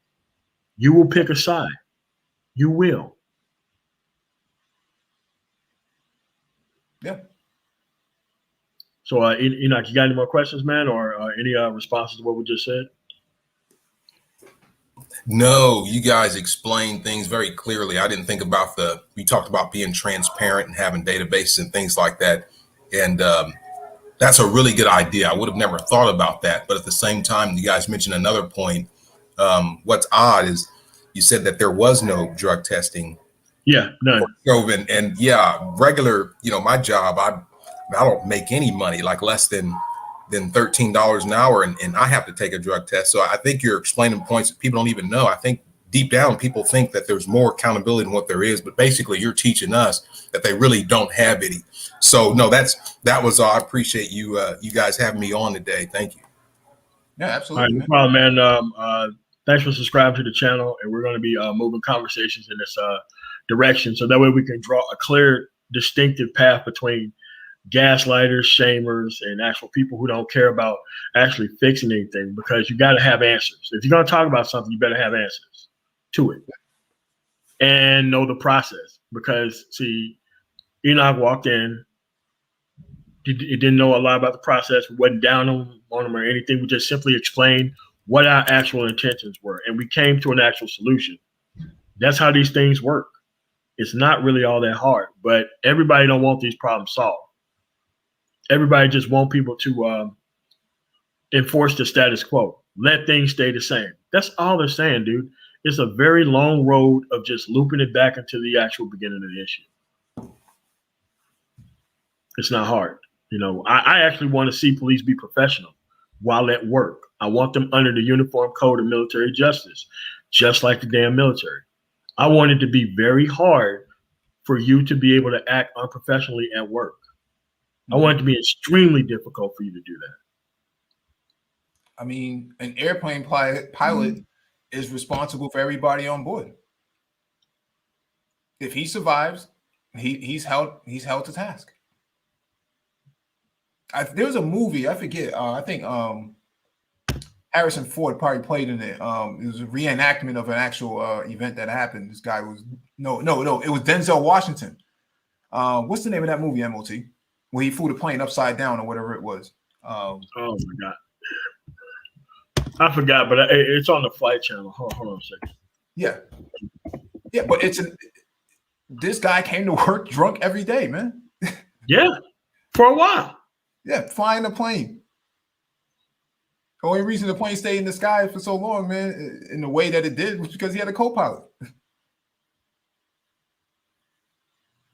Yeah, Jay Sean said it's called Flight. Yeah. What's going on, Boomer? What's going on, Jason? Yeah, man. So I'm actually trying to solve an issue here. I'm not an entertainer. I'm not trying to bring comfort to helmets. I actually care about solving the issue. But first, you have to be honest about what the issue is and stop trying to say, well, how many people was killed last year? Dude, we're talking about a very, very, very specific case. And the way they try to use statistics is to fix all the statistics so that way we can have this perfect track record of actually addressing the issue. Like I said, even if you turn George Floyd into Philando Castile, they didn't fight for Philando Castile. They just ignored the issue altogether. They didn't fight for John Crawford. They just ignored the issue altogether. They didn't fight for Tamir Rice. They just ignored the issue altogether. Mm-hmm. Because it's a long route to just keep looping the same problems back into itself over and over and over again. My solution is actually pro-police. The very majority of them. The majority of them just want to come to work, do their job, and go home. All these police don't want their backs watched by loose cannons. They don't want to be around these guys. Because I guarantee you, those guys feel very sorry about watching Chauvin do that. Now their lives are going to be messed up forever. Mm-hmm. Can't get a job anywhere. Who would hire a Yeah. person? What integrity do you have?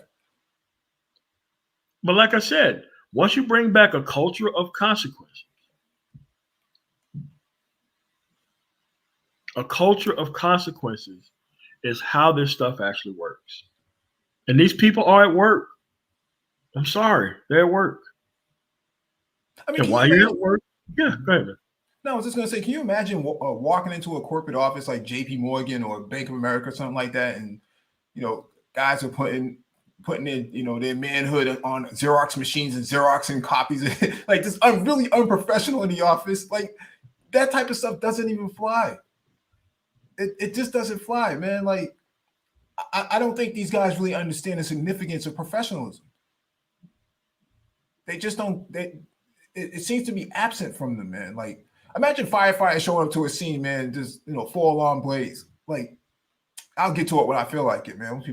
People could jump out the window on their own or something like that. Like that's not even it's not built into the conscience of a firefighter to be unprofessional, to risk his life on the job to go up inside of a burning building. It's like it's built into it, and they weed people out who can't do it in the beginning. When you they weed you out.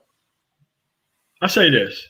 You have them carry a copy of the Constitution on them, and you have them sign every week that you understand the Constitution and you're not going to do X, Y, Z while at work, and this blue wall of silence or something is not going to help. Yeah, you have to keep showing us that you continually understand what your actual duties and responsibilities are. And more non-lethal, less than lethal equipment should be used. Yeah. I don't see how it's possible that you had to shoot somebody because they had a knife from 20 feet away, but you have shields, in the trunk of your vehicle. Like, what if your firearm did not work? What if it dropped? What would you do in that situation? You would have, in the military, they I was watching the Egyptian military train, and they throw these guys underwater with their hands bound behind their back. You have to take your hands behind your back, go down underwater, grab your piece, grab your weapon, put it together, and come back up all in one swoop. Like that level of training is necessary to survive in the military. But it seems like in law enforcement I saw something, so I'm gonna shoot. Amadou put his wallet up, and I just gave him 41 rounds. Like, that should never happen.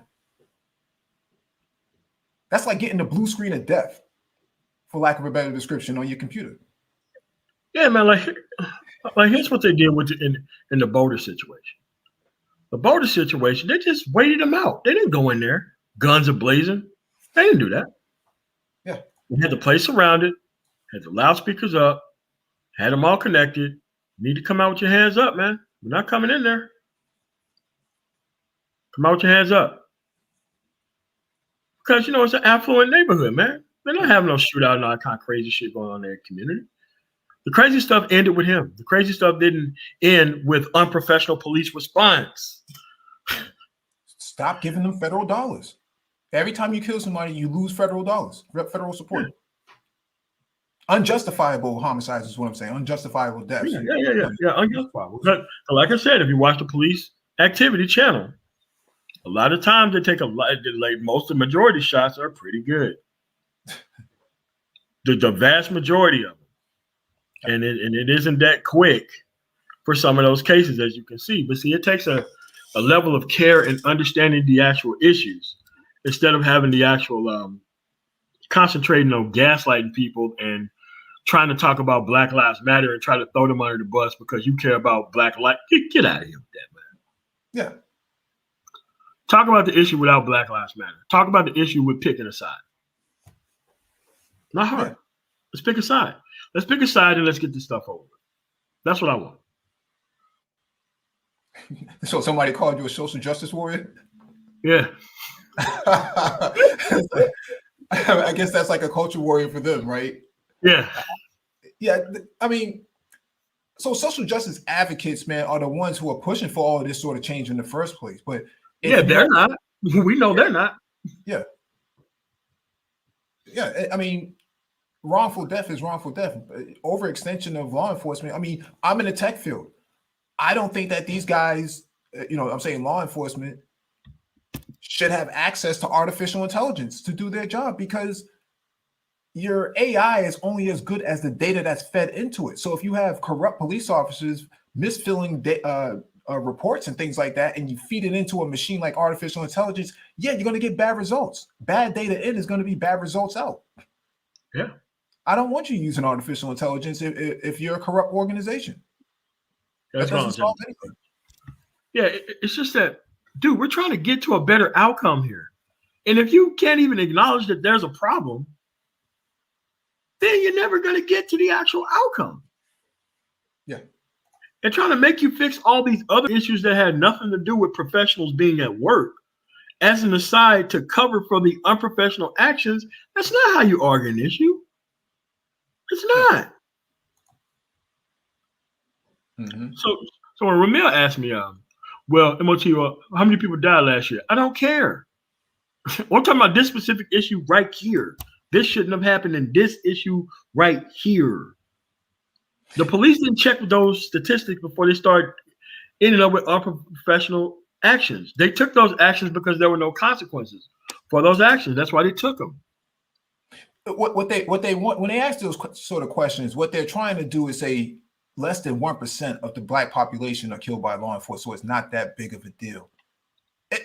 That's sort of lying with data is basically what they're doing. They're taking the data and manipulating it in a way that gaslights you even further. And this is why we don't need, artificial intelligence being used, because people like that will sit on a jury or be involved in the process of feeding AI that bad data by saying we don't really need it because 0.1% of the Black population were killed by law enforcement. It's not that many. Like, if you're a pro-lifer, you're a conservative, what sense does that make? And guess what? If planes crash, it's always 0.00001% of planes crash. But whenever it does, it's major. And they do an investigation. And they change things. Yeah. 737s dropped out of the sky in 1 year, and it was like, that's it. All planes are grounded. Yeah, you're done. All planes are grounded. But these guys don't believe in it. And so that's where the struggle is.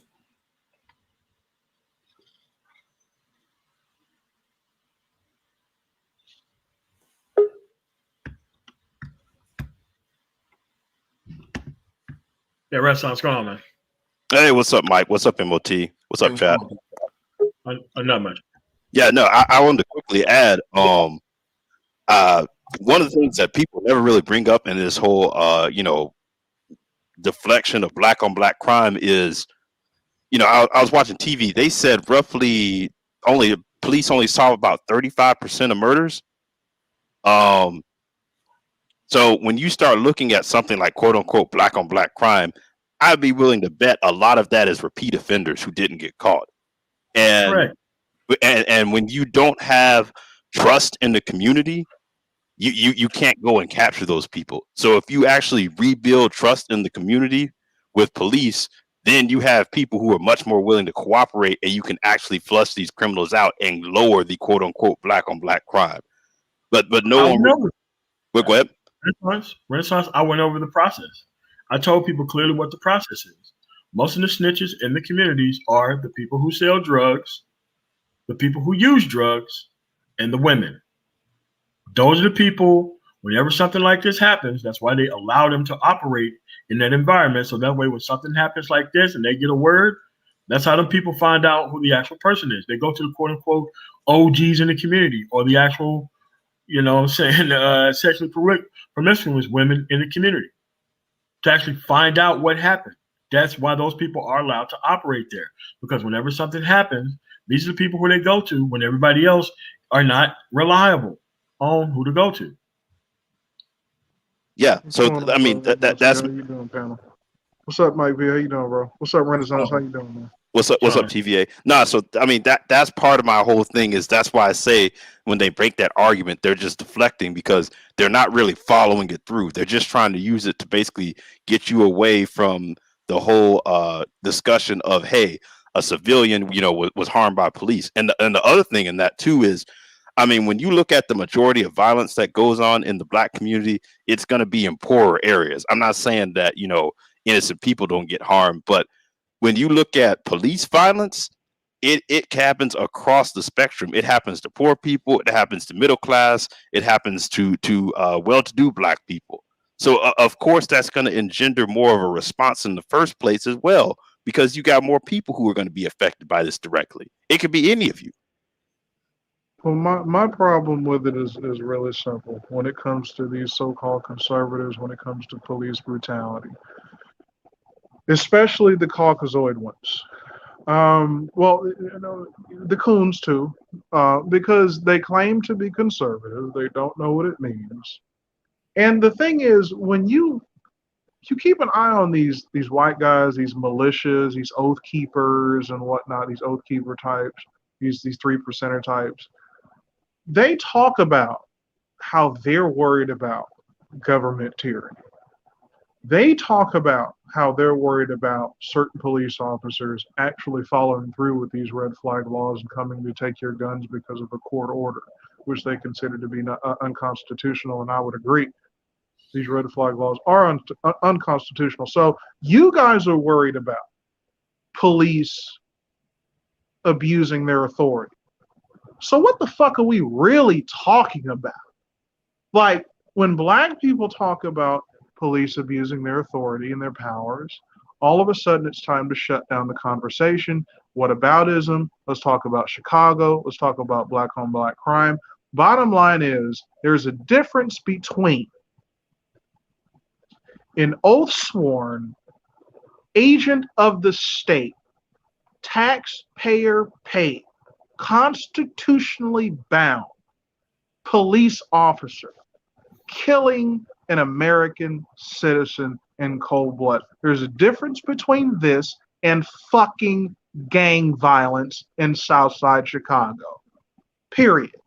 And if you're not disingenuous, you know this. And these conservatives and these white supremacist conservatives that want to pretend like it's all the same, it's bullshit. You can point out both. 7-year-olds getting killed in gang drive-by shootings is a problem. Absolutely needs to fucking stop. We need to stand up against it. And I don't think we're doing enough. But oath sworn, and I'm done after the oath sworn, constitutionally bound taxpayer paid. So you're taking our black tax dollars, putting it towards these. So we're paying these people. We're American citizens, black people in the military, serving in all postal workers, Congress. We're serving that we have a history. We've done our part. We've put our fucking work in. That's what I have against these niggas talking about. Let's leave and go to another guy. You want to leave? Fine. This is our shit. We have contributed, and I shit on any notion that black people don't have a right to fucking be here. Our blood is in this soil in many ways, from slavery to the wars. But I'm done with that. That's all I had to say. These conservatives and these white conservatives want to pretend like there isn't a strict, blatant difference between government agents violating American citizens' rights and gang violence. Fuck you. You're disingenuous. You're a fucking coon. And you're wrong. But you have to understand that they go to these special outlets and they say this stuff because they're not trying to actually fix anything. They don't really care about fixing it. Yeah, they like the environment the way it is because it justifies their position in life too. They don't have to feel guilty. They can, they can play the middle, right? But use all the right-wing talking points that they can from Fox News. Tucker Carlson now is the lead conservative within the movement itself, trying to see how far he can go by canceling, former police officers from speaking, truth about the case itself, and having this big disappointment about cops going to jail. Like, well, fine, he's going to jail for the rest of his life. Like this is a big deal for him. How is this possible? Like, but you have people in this space who believe the same thing, but TVA, you have to understand, historically, black people have always had to deal with this. Going back to the plantation, there were a lot of black people who were on the plantation who were trying to get off, and there were a lot of black people in the house who were saying, no, we need to leave this the way how it is. Yeah, that's a bunch of who never wanted to leave. Yeah. Slavery's over, and there were some sad faces. Yeah, they had a nice futon. They were shielded from the rain and the other weather elements within the environment, and they liked it the way it was. They liked it like that. You know what? Another element too, Mike, is I think they almost don't think black people can govern a society either, from the way they talk. Like I think they feel like, hey, if it became, a black run city, because that's another thing they'll talk about, or black elected officials, and I'm just like, if you look at some of the major cities, they got black elected officials leading them. Or you look historically at like someone like New York City. I was watching like a mini doc on David Dinkins this weekend. It was him that partnered with corporate America to reinvest in Times Square. Yeah. Like same thing. That's a myth that white supremacists want to spread and maintain, but they know it's not the truth, because when we had cities like Tulsa, what happened? Their jealous, dirt-faced, poor white trash asses came and fucked it up with the help of the government. They know we can do it. Yeah. But the thing is, the black conservatives in this space don't believe that, right? Or at least they that's what the perception is, right? And so they don't. It's not so much that they don't believe that black people can do it. They don't think that black people have a right to do it. You should leave. You can't govern yourself. You need to let some other conservative govern it. We had somebody in this space a few months ago, I think, during the time of November, who said that California is a great state. We just need to get the Democrats out. How do you explain this? We Maxine Waters out, even though Maxine Waters never signed on to the crime bill. That everyone's crying about. Yeah, and it's always Maxine Waters, BLM. Look at this black woman. And it gives these dudes the cover of talking about political issues, but they're doing it from like a troll type of standpoint when they haven't taken a side. And it's complete nonsense every time they bring up one of these, and dude, it's the same thing that the right wing is doing. Same thing. Yeah, and the crazy thing is, I don't know if y'all saw it, I sent out that article when Trump was commenting on the Manafort trial when he was president. Yes. But people are coming after Maxine Waters after a reporter asked her a question and the jury was sequestered. It's like, okay, dude. Like the Roger Stone trial. Do we have to go over the general? I forgot his name. His trial. Flynn. Michael Flynn. Like dude didn't say anything. He said he was gonna pardon the guy. He said he got a raw deal, bad deal. He said all this stuff in public. But as a conservative, you get to do that. As that style of a troll conservative, you get to go do that because it's about putting in black people's faces that you haven't solved all of your problems. So why would you worry about what the government's doing if you haven't fixed all these other issues outside of that? Yeah, and the thing that kills me with the ones that you're more high profile black conservatives, I'm like, these people go on Fox News. I'm like, so wait, you have all these solutions for the black community, but here you are sitting on Fox News, which has an old 60 plus white viewership. That's their main audience. But you're sitting up here talking to them, talking about, hey, I've got the solution for the black community. It's like, okay, I see the game y'all are running. That's my whole frustration, though, guys. I mean, as a black conservative myself, I'm tired of guys, and I don't mean any offense. I don't know if you guys are liberal or whatever. I don't labels, whatever. I'm a black conservative. I'll claim the label. It is what it is. But I'm tired of guys like you taking guys like Brandon Tatum and these ABLs. And mind you, I can't really completely blame you because, I mean, they have the bigger voices right now. I mean, there aren't too many black conservatives that are so-called conscious. There aren't too many black conservatives that aren't on this white conservative ass-kissing shit. David Carroll recently, I don't mean to plug his, but he recently did something basically calling out both sides, and I love that. He called out the coons on both sides, the race pimps. Yeah. On both sides. Guess what? There wouldn't be any race pimps if they wasn't doing the overages on the shit. See, he don't take a side either. He do that middle of the road shit. I don't like that middle of the road shit. Because he's never here. I don't mean to cut. What do you mean by middle of the road, though? You mean not claiming left or right or Republican, Democrat? What do you mean? On the side that he's on, not organizing on the side that he's on. Anybody listen. This is why I don't like most libertarians for the same reason. Oh yeah, they can win an argument, but that's not taking a side and organizing on that side and actually changing shit.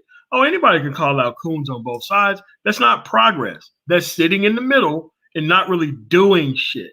How was that sitting in the middle? That's calling out the hypocrites on both sides that don't really actually care about progress. The ones calling out the hypocrites on both sides are the ones that care about progress. The hypocrites don't. These conservative trolls don't. You know Trey NBD, you say it yourself. He doesn't give a damn about progress. And you know Billy Porter doesn't care about progress either, wearing dresses and shit. How the fuck does that help? Come on, man. I don't think that Billy Porter is a political advocate or anything like that. I think he's an identity, agent, for the left. But I agree with you that his image can be problematic, but I don't think he's the guy that they go to figure out what policies need to be done. In the black, he's not a spokesperson. I think he gets misused and misrepresented, on the left, and that's that's a issue on the left that needs to be resolved. But I think that it's unfair to put him in that category. But I just wanted to respond to this statement by BLN Eddie. He says, I think police courses should be in the high school curriculum like JROTC and bring back civics in high school.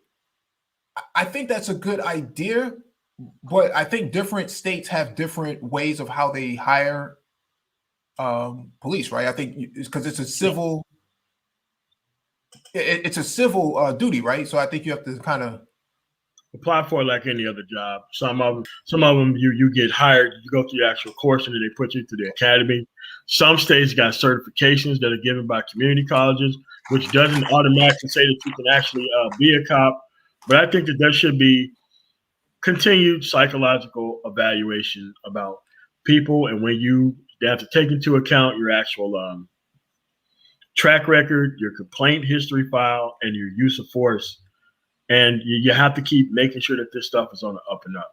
Because if you don't, it turns into the situation we currently got right now. So, village arsonist, what I'm saying is, the guy's a culture warrior. He's not a dumb guy. He's very smart on how they loop in a whole bunch of black people who think this guy is smart. He's not a smart guy. He's not. He haven't taken a side. He haven't organized on that side. Anybody can just say, look, hey, you got the cools over here and the cools over there. What side are you on? What are you organizing on? Because you're on the side of January 6th or you're not. And if you're not, what side are you actually organizing on? Because, see, that goes into the actual liberal woman that he complains about all the time and the black church and all that stupid shit he talks about. Why? He gets a whole bunch of dumb niggas fucking clapping like fucking seals, and they forget about the fact that this guy is so fucking smart that he's consistently in the middle. He's not working on anything. If you call someone middle of the road, then that implies that you're able to define the sides. So what are the sides? I'm asking. There is January 6th, and then there's working toward progress. Those are the sides. What is that? What does that mean? What do you mean by that? Forming the fucking capital and not respecting the democratic process, or working toward progress and actually fixing these problems. Those are the two sides. And so how is calling out the black people on the left and on the right that are misinforming and misleading black people, how is that not working toward progress? I'm not understanding. Toward progress. It's not. How? It isn't. It's a very dumb guy making dumb points that get dumb people to actually make it look, oh my God, this guy's, no, he's not on your fucking side. This guy is too fucking old to be playing these fucking games. But he also know how dumb a lot of people are who think this guy's actually fucking smart. He's not smart. He doesn't debate his points.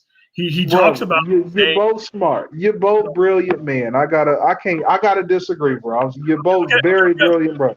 Disagree, but show me his voting track record of who he actually voted for and what side he's organizing on. He lives in Cleveland.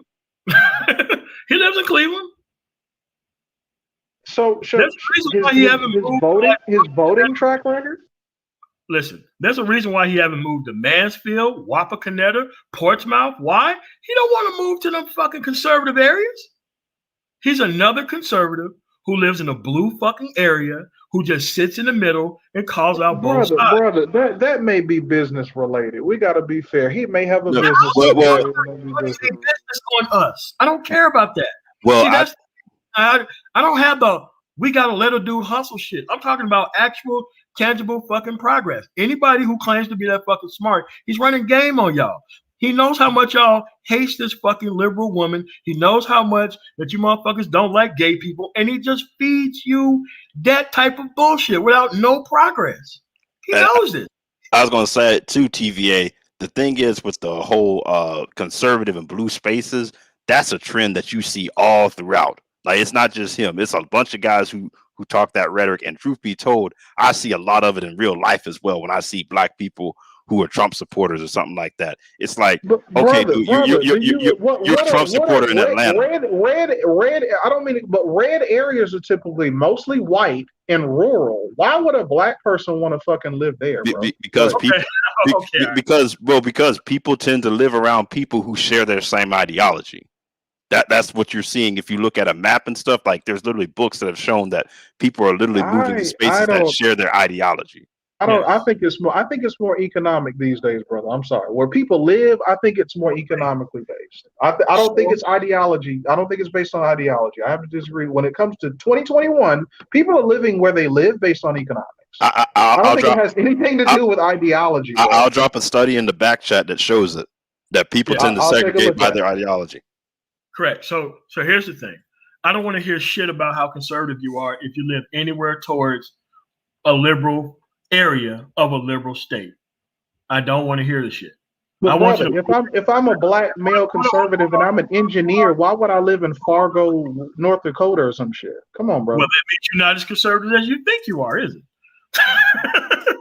Because what financial opportunities would I have there as a black engineer? You see what I'm saying? Like, it's economic based, brother. Like, I don't think that's fair. Don't give a shit about economic opportunities. They don't. What? care. What? Conservatives No, don't no, care. he is right. A lot when you like literally, there's a book called Dying Whiteness, and when you ask these people why they're against things like healthcare or something like that, they're like, well, I don't want people who don't look like me to benefit. These people literally do and support things that are literally But against their economic interests. did any of them return that Trump check? Yes or no? No, Okay, of thank you, course sir. not. The whole point I'm Thank you, talking sir. Thank you, like, sir. like TVA, you're answering our own questions. Remember, all these people are now talking about the deficit and debt and shit now. You know, the same people who was quiet under Trump. This is why I don't believe conservatives, period. I don't believe black male, especially those type who sit there and play that middle of the road.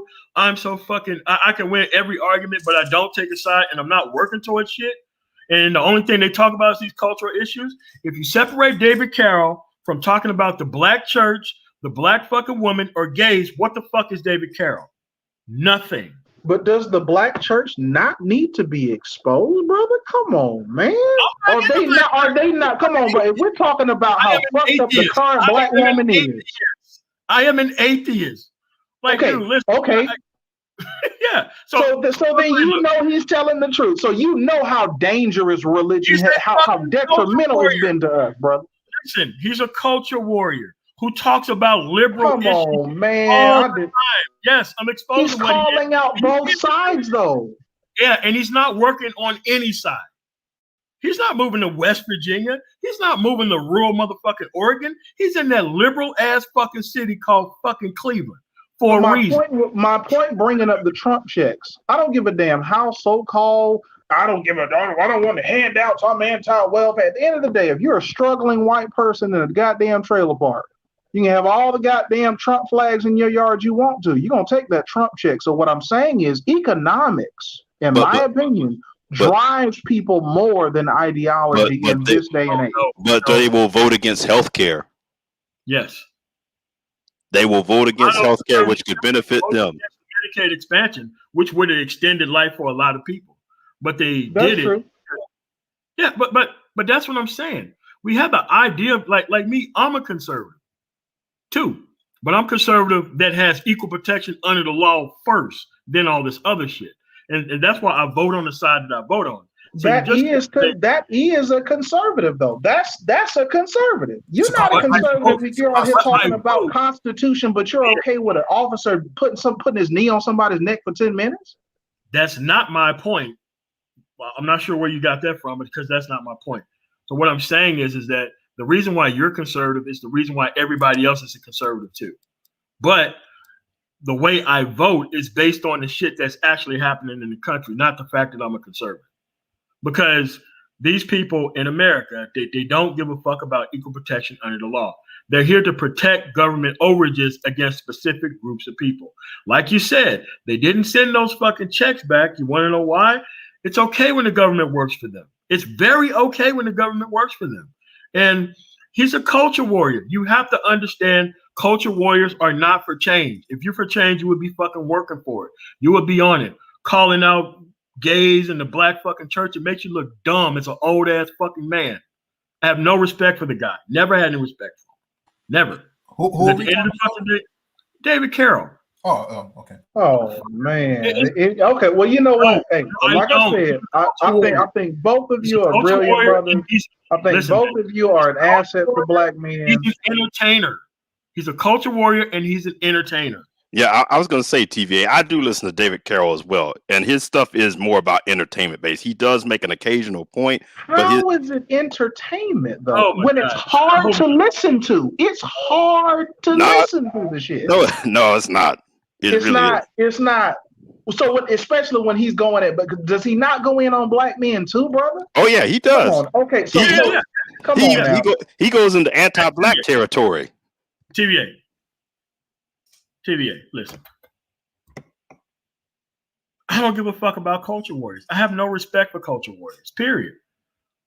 I don't give a fuck about entertainers, period. I don't give a fuck about that shit. I want to know what the fuck you doing on the fucking ground. Listen, you don't like the black church? Don't fucking go.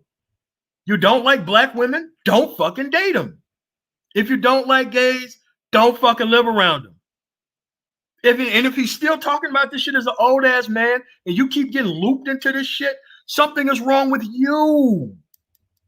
Yeah, there's a what next conversation after listening to David Carroll. Okay, I leave all these entities the fuck alone. Now let's work toward progress. What progress have David Carroll worked toward after he keep feeding you motherfuckers this bullshit that you can't stop listening to? Well, he doesn't take the time to actually talk about what he does. Why do you think? So we can't. I can't assume that he's not doing anything. Village Arsonist, why do you think that's the case?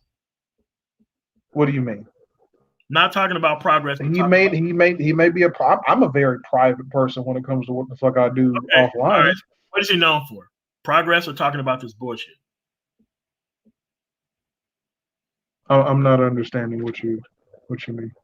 Is he on the ground talking about the progress that he's working toward, or is he stuck talking about these three different issues that he continually keep talking about? Well, for one, I have to disagree that it's just those three issues. For one, I don't. How does he? I don't recall him talking about homosexuality that much, to be honest with you. All right. He brings it up. He talks about how black men are feminized and all that. But yeah, bringing it up is the same as talking about it. He brings it up because black people are fucked up in the head when it comes to gay people. That or he'll throw some innuendos about black men being on the down low. Yes. And it's easy for him to do these type of things because he hasn't taken a side, so he doesn't have to feel responsible. But what are the? I'm not understanding what the sides are. Well, That's what we're not going over that again. No.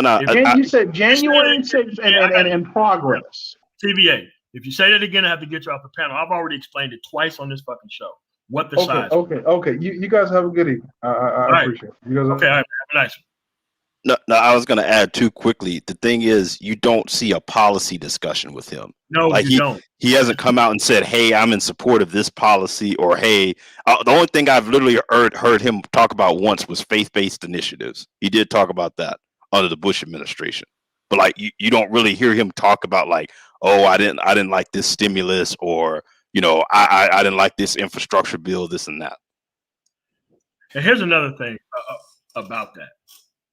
Culture warriors like shit the way it is. Unless you have a what next after you complain about the shit conversation and what you're working towards. Because here's how you know you're dealing with a culture warrior. What's the end goal of what this individual's talking about? How do we get to his end goal? And if you don't have an end goal requires sides to work on. I know a lot of people who like hearing this dumbass shit about, the shine bones and the motherfucking church and all this other shit. This is why a lot of these people think they're informed about shit when they don't know shit about the goddamn issue. Because they don't know they're being played by a fucking fool, which is a goddamn culture warrior. It's no different than listening to Sean Hannity or Rush Limbaugh. He's just a black guy doing it. Now, granted, he did call out the Trump supporters. I will give him that. The black Trump supporters. Yes, but he still are not organizing for anything on his side. He's old enough to know. Dude, anybody can point out shit that's wrong. Anybody can do that. But if you don't have a side picked, because he's obviously conservative in the fact that he's on top and we're just going to keep doing all this other shit. Conveniently conservative. Convenient, yeah. Conservatives are convenient. Yeah. And that's why a lot of those guys will keep using the same talking points and Rolodex of names to run off. Jesse Jackson, the black church, name your pastor here and your deaconess here and whatever else. That's easy. That's easy shit in the world. Shit in the world. You can shoot the side of the barn, man. That's easy, right? And so if you actually have to identify progress and trying to move forward away from all of that, that means you have to take a side, and he doesn't want to do that. And a lot of guys like him don't want to do it in this space because they know that the side that they would have to take would be the one on the left, because the right has proven that they're not interested in progress. When I was gonna say that, or if they do take a side, they pick the wrong side and then got to backtrack and act like they didn't take one at all. Right. But when the Republicans at CPAC basically asked, well, what's the Republican platform? It's whatever Donald Trump wants. Think about how empty of a statement that is. That means that they never really had a platform to run on. And so, Mike. Dude, there's two sides here. Yeah. There's January 6th. Mm-hmm. There's all those people showing up to vote. Now you got all these voter bills across the country. That shit is specifically coming from one side. One side. The people who got rid of parts of the Voting Rights Act. That came from one side. One side. They know what the issues are. They're not stupid. We're not going to keep going around in circles. These are the sides here. And if you don't know what the sides are, then you're part of the wrong conversation. Right. I'm a conservative for the same reason he's a conservative. But I can look through the actual coalitions on both sides and stay really clear about where I stand. And I haven't been wrong yet. If I'm so fucking wrong, where are the counter streams telling me that I'm wrong?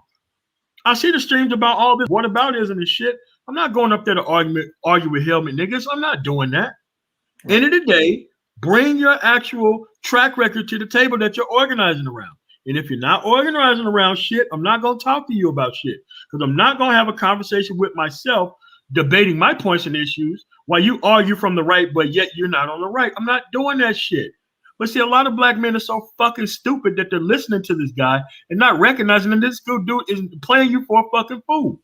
You're there for the black women talk, the anti-gay talk, and the fucking talking about the black church. That's what you're there for. You're not there for progress. Because I asked you directly, what is he fucking organizing on the side that he fucking chose? Crickets. That's how you know somebody's full of shit. This is why he don't go on panels. He don't do shit. You want to know why? He can't get asked simple fucking questions. He's running a con game on you dumb motherfuckers. And y'all don't realize he's just running a straight play. He doesn't have to actually debate the issues. He's staying within a very clear libertarian box of I'm right, I'm so reasonable, but I haven't taken a side. Anybody can fucking do that, man. And dude, listen, man, there's too many people on YouTube with whole political careers based on knowing what the issues are, but not taking a side. Anybody can do that. Yeah, Oh, go ahead, Mike. No, I was just gonna say, sports commentators do this all the time. Hell yeah, sports commentators do it all the time. You really think Shannon Sharp is a Boston Celtics fan? No, man. Like there is no side for these guys. Like they get paid off of the grift, and that's it. No, I was going to add the opposite side of that coin is you also have guys who have built entire channels off of taking a side. You know, yeah. So it's not like you could even go and build a platform and actually, you know, make money off of taking a side. The problem with that is people are going to have to be educated. They have to know what they're talking about policy wise, and they're going to have to be stuck to that side. They can't flip flop all over the place. And this is why it's easy to run this game on black men, because they don't know what the fucking issues are. But they do want to hear you talk shit about gay people, black women in the black fucking church. And they call that shit fucking progress. I'm sick of fucking hearing it. End of the day, pick a fucking side. Pick a side, organize on your side. You better be talking about some fucking policy. No policy talk, you ain't no motherfucking conservative. You ain't conserving shit, but the same process and the program that's here because you like the status quo. And if you ain't for the status quo, you're going to be showing me what the fuck you're doing to organize from the status quo. No policy talk, not going to talk to you. You can go over there with that gaslighting and all that kind of other dumb stuff. I have no time to talk to these people. It's amazing how people don't know what they're actually listening to when they're actually listening to it. And then you ask them simple questions about it, they're lost. Well, the thing is, you know, a lot of these guys in this space always talk about, you know, swipers going to come take your guns. But if you look at this, the Mulfer Act, you know, by Reagan and then governor of California then, and then Nixon helped take away the guns from black men. The Republicans did this. Yeah, yeah, go ahead. No, I was just going to say they further exacerbated it all the way into the Ford administration. And less so the Carter administration, he was more hands off with it. But then again, into the Reagan administration in the 80s, and then the Bush administration. But But that's what these guys do. They take in the talking points of the right and then they internalize them and run with them. I mean, so much of it is just literally internalized. I mean, you've heard it, Mike, where guys are basically, sounding like they want to go back to the 60s. And it's like, do you know what you're really asking for? Most people were trying to get out of that position. They weren't trying to stay in that position. They weren't trying to stay in that position at all. There is nothing in the 60s that was that glorious that they would want to go back to that. A lot of people from the South left the South to come up to the North because they were trying to get away from, domestic terrorism on that side, who happened to be on the right. Well, what about LBJ? What he said he's gonna have you Negroes, voting Democrat for the next 100 years. Well, let's understand something here for a second. The Mississippi Freedom Democratic Party basically formed formed a pact to say that we're going to go down there and we're going to make a lot of noise at the DNC, at the convention. And so you had a lot of white Democrats who stepped off, and that's when the Southern strategy came in, and they were able to pull those dissatisfied, disenfranchised Democrats over to the Republican Party, which is who they are today. And you're siding with these people. But they'll try to play the game then. There was no party switch, and Democrats were the party of slavery, and Republicans freed the slaves. Like try to play on your ignorance that way. Yeah, and when they run across these culture warriors that they think are informed, they don't have any fucking idea that these dudes is running a con job on you based on the level of ignorance they know you fucking have on average. They know that you don't know the issues on average. Oh yeah, he admits it in his videos. He's like, these guys don't know what they're talking about. He says that himself. Yeah. So tell me, what would the platform be about if he wasn't talking about those three issues? Yeah. You don't have a platform because there's no what to do now that you know that these things are the problem. What to do next? What to do now? Yeah. I meant to send this out, but yeah, one guy who's actually a political scientist, he was having a debate with another black conservative, and he actually pointed to a study where he said if you look at the economy and black wealth under Democrats, black people make more money under Democratic administrations. And he says a lot of that has to do with when you start looking at how Democrats enforce discrimination laws. Yeah. Especially when you start talking about the workplace. And that's why I'm like, these guys sit up here and are so happy about Trump. And I'm like, okay, do you know how much money Trump diverted away from the civil rights and DOJ to go prosecute things like that and basically avoiding domestic terrorists? It's like, dude, you're going to rail against women, but you're not going to rail against economic mistreatment in the greater society. Not just that, but it was the Reagan administration that came in the 80s and gutted all of the programs that actually helped black men get out of poverty through the 60s and 70s. The civil rights bills and acts that were formed in the 60s that took place in the 70s that allow black men to have these big public sector jobs like United States Postal Service and other conservation organizations and stuff like that within the government, the federal and the state. The money that was allocated for that, it was the Reagan administration who came in and gutted it in the 80s, and talking about he was going to be fiscally responsible. But these guys will align themselves with this and say, pull yourself up by your bootstrap. There were bootstraps, and this guy took it away. Yeah. Or they'll look at they'll say they're black male first or black first for people, and I'm like, okay, go look at Trump's judge's appointment and compare it to like Democrats or Obama's, and you'll see like what Trump appointed one federal judge that was black, but you all don't care about the race of the judicial system, but then you'll talk about how bad mass incarceration and all these things were. It's like, who do you think is sentencing these people in court?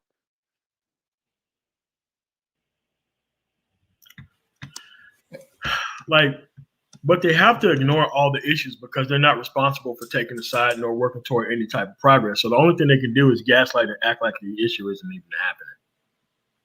Yeah. A lot of people don't realize, like somebody just pointed out in the chat, black people were going up against something major the last 40 plus years. You had the the Reagan administration came in and gutted those necessary programs in the Black community, and then you had the war on drugs, and then you had deindustrialization, where Reagan was the progenitor of neoliberalism. He sent all those jobs from Detroit and these other places down to Mexico. Carried on by Bush. That's why he had one term. And then the capital investment came back under Clinton, the fucking economy boom. And then everybody forgot about that and gave George W. Bush 8 years. Big ass deficit. Obama came in, fixed the shit. Trump came in, took credit for all the Obama shit, had the pandemic, and did all this trade relation with China shit that didn't work out. Economy's back bad.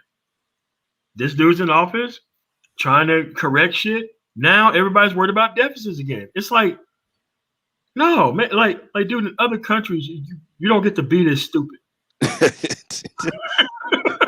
You can't afford to, because like the thing is, like, okay, dude, at a certain point, this is your living standard, this is your future of, like, you know, your family, all of this. It's like, dude, you can't keep going back and doing dumb stuff just because you see the dominant society doing it. It'll be interesting too to see what the economy looks like, say, you know, 2023, 2024, when you get ready for re-election, because, you know, you already had the guy on the panel the other night trying to say he hadn't made any money under Biden, and I'm like, stock market's at an all-time high, and Trump said it was gonna tank if Biden was elected. Just like Dick Cheney said that the country will keep being attacked if you elect John Kerry, that type of shit. And it's like, they don't know shit about politics, so the only thing they can do is hide within the ignorance of Black men and try to have a conversation from there. They don't jump on panels. They don't cover what's actually in the actual news ever. But anytime they can cover things about a Black woman, they all over it. Anytime they can throw Maxine Waters or BLM, because everything is about connecting back to the culture war. Everything is about connecting back to the culture war and not really picking a side and making any tangible type of progress. That's the plan here. Status quo is the plan, folks. Yeah.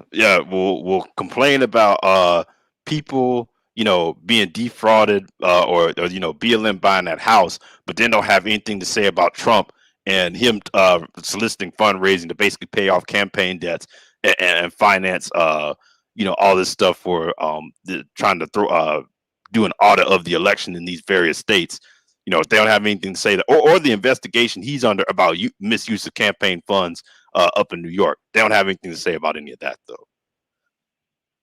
But she runs $1 billion organization that people donated to. And they tried to make it look like people in corporate America didn't donate towards that. And somehow, if you're running a $1 billion organization, that you don't get to go buy a house with it. Nationwide news. Not like that, but see, that's my thing. I'm like, okay, if y'all are trying to insinuate that she solicited money and then bought a house, I'm like, okay, that's fraud. That's wire fraud. Like, if she did that, exactly, you go prosecute her.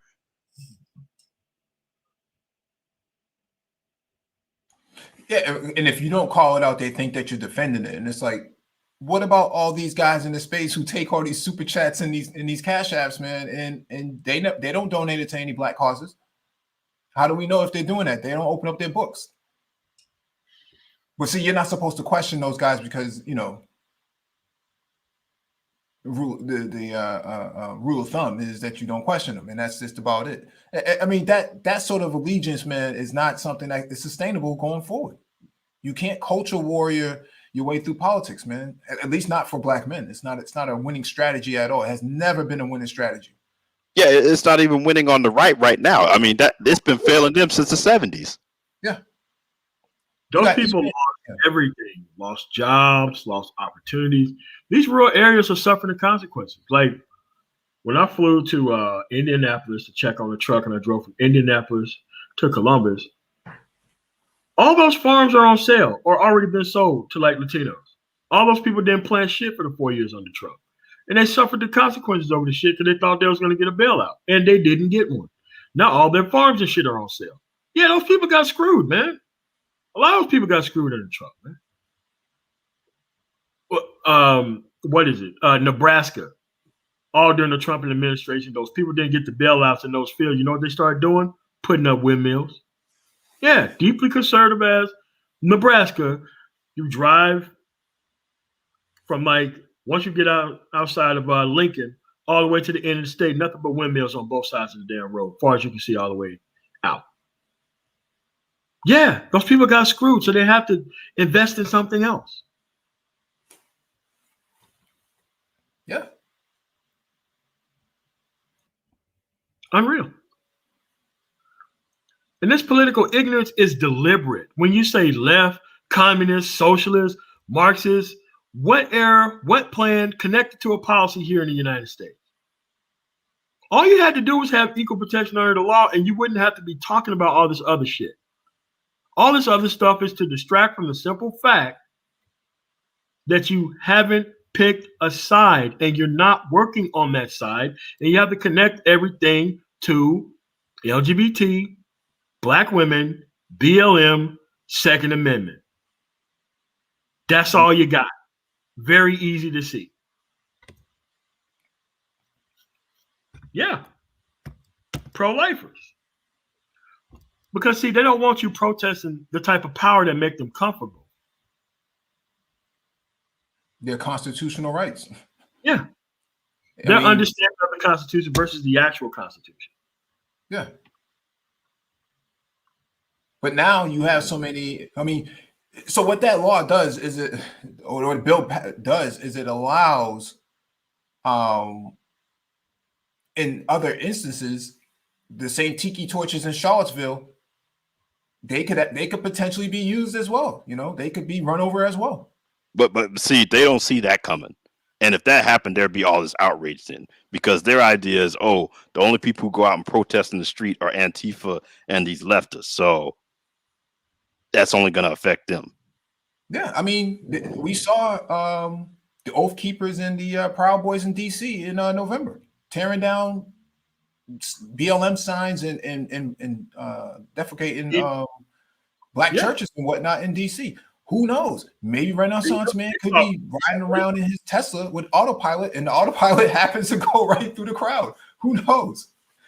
Would Renaissance Man be held accountable? I don't know. Maybe you can call Tesla and let them know. See if you can get a response from them. But that would be the that would be the justification too. Yeah, it's like this, man. They cover it in troll type fashion because you don't understand the process. The only thing that they're having over you is the fact that you don't know how this shit works. And you want to feel comfortable rather than be educated on how the shit works. And as long as that's the case, we'll never get out of this boat. As long as you keep messing around with this person that you know doesn't mean you any good, you're still going to be in the spin cycle forever. At some point, not taking a side is going to ruin your life. Trying to sit here and please everybody, that never works. You got to put your foot down, man.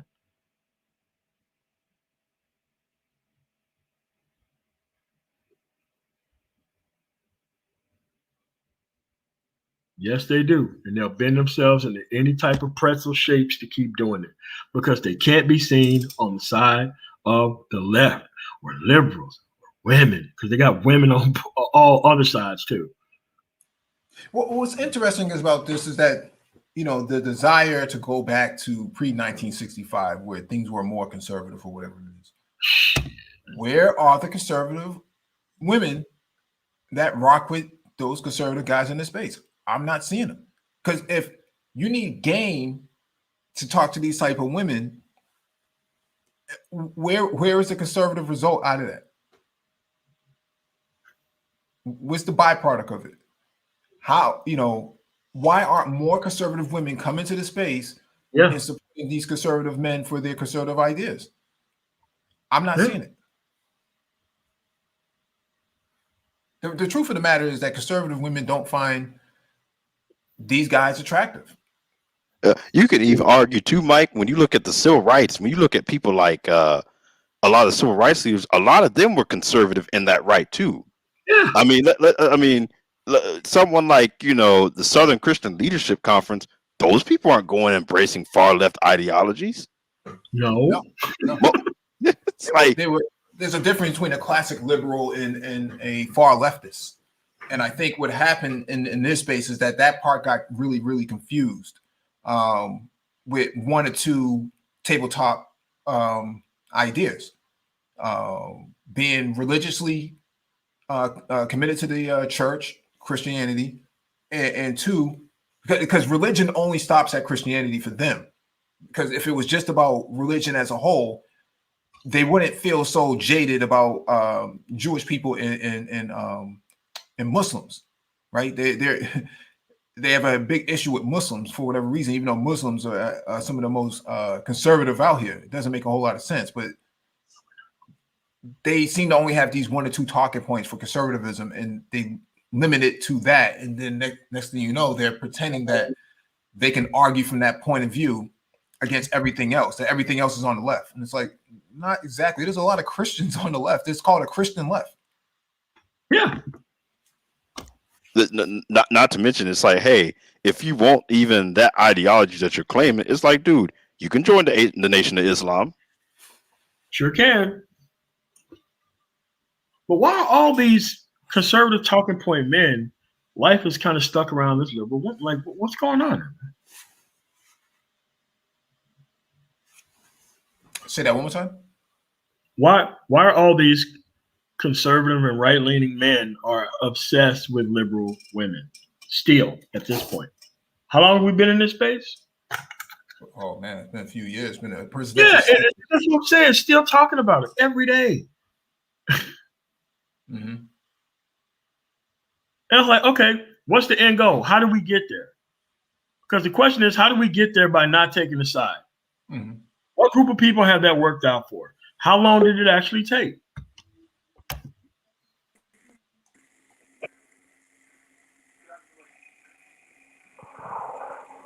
Oh, man.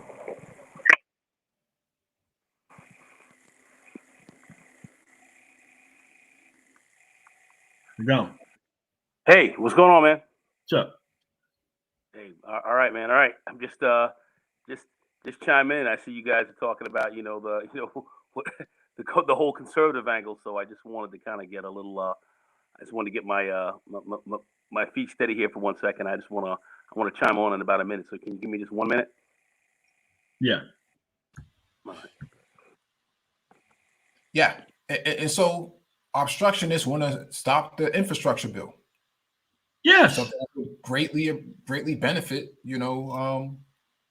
most of your red states, conservative states that desperately need infrastructure. Mississippi don't want to extend I-69 from north to south because they're going to go through too many black areas. Mm-hmm. They don't want that happening. Because if they electrify and build infrastructure around those places, people are leaving the Delta and go to the place that have the best damn infrastructure. They don't want infrastructure spending up there. They don't want it. Because that land is cheap as hell right now.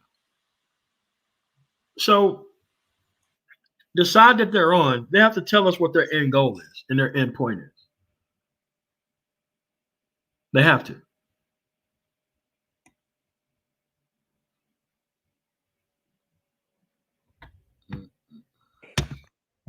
I don't believe they have an end goal. No, they don't.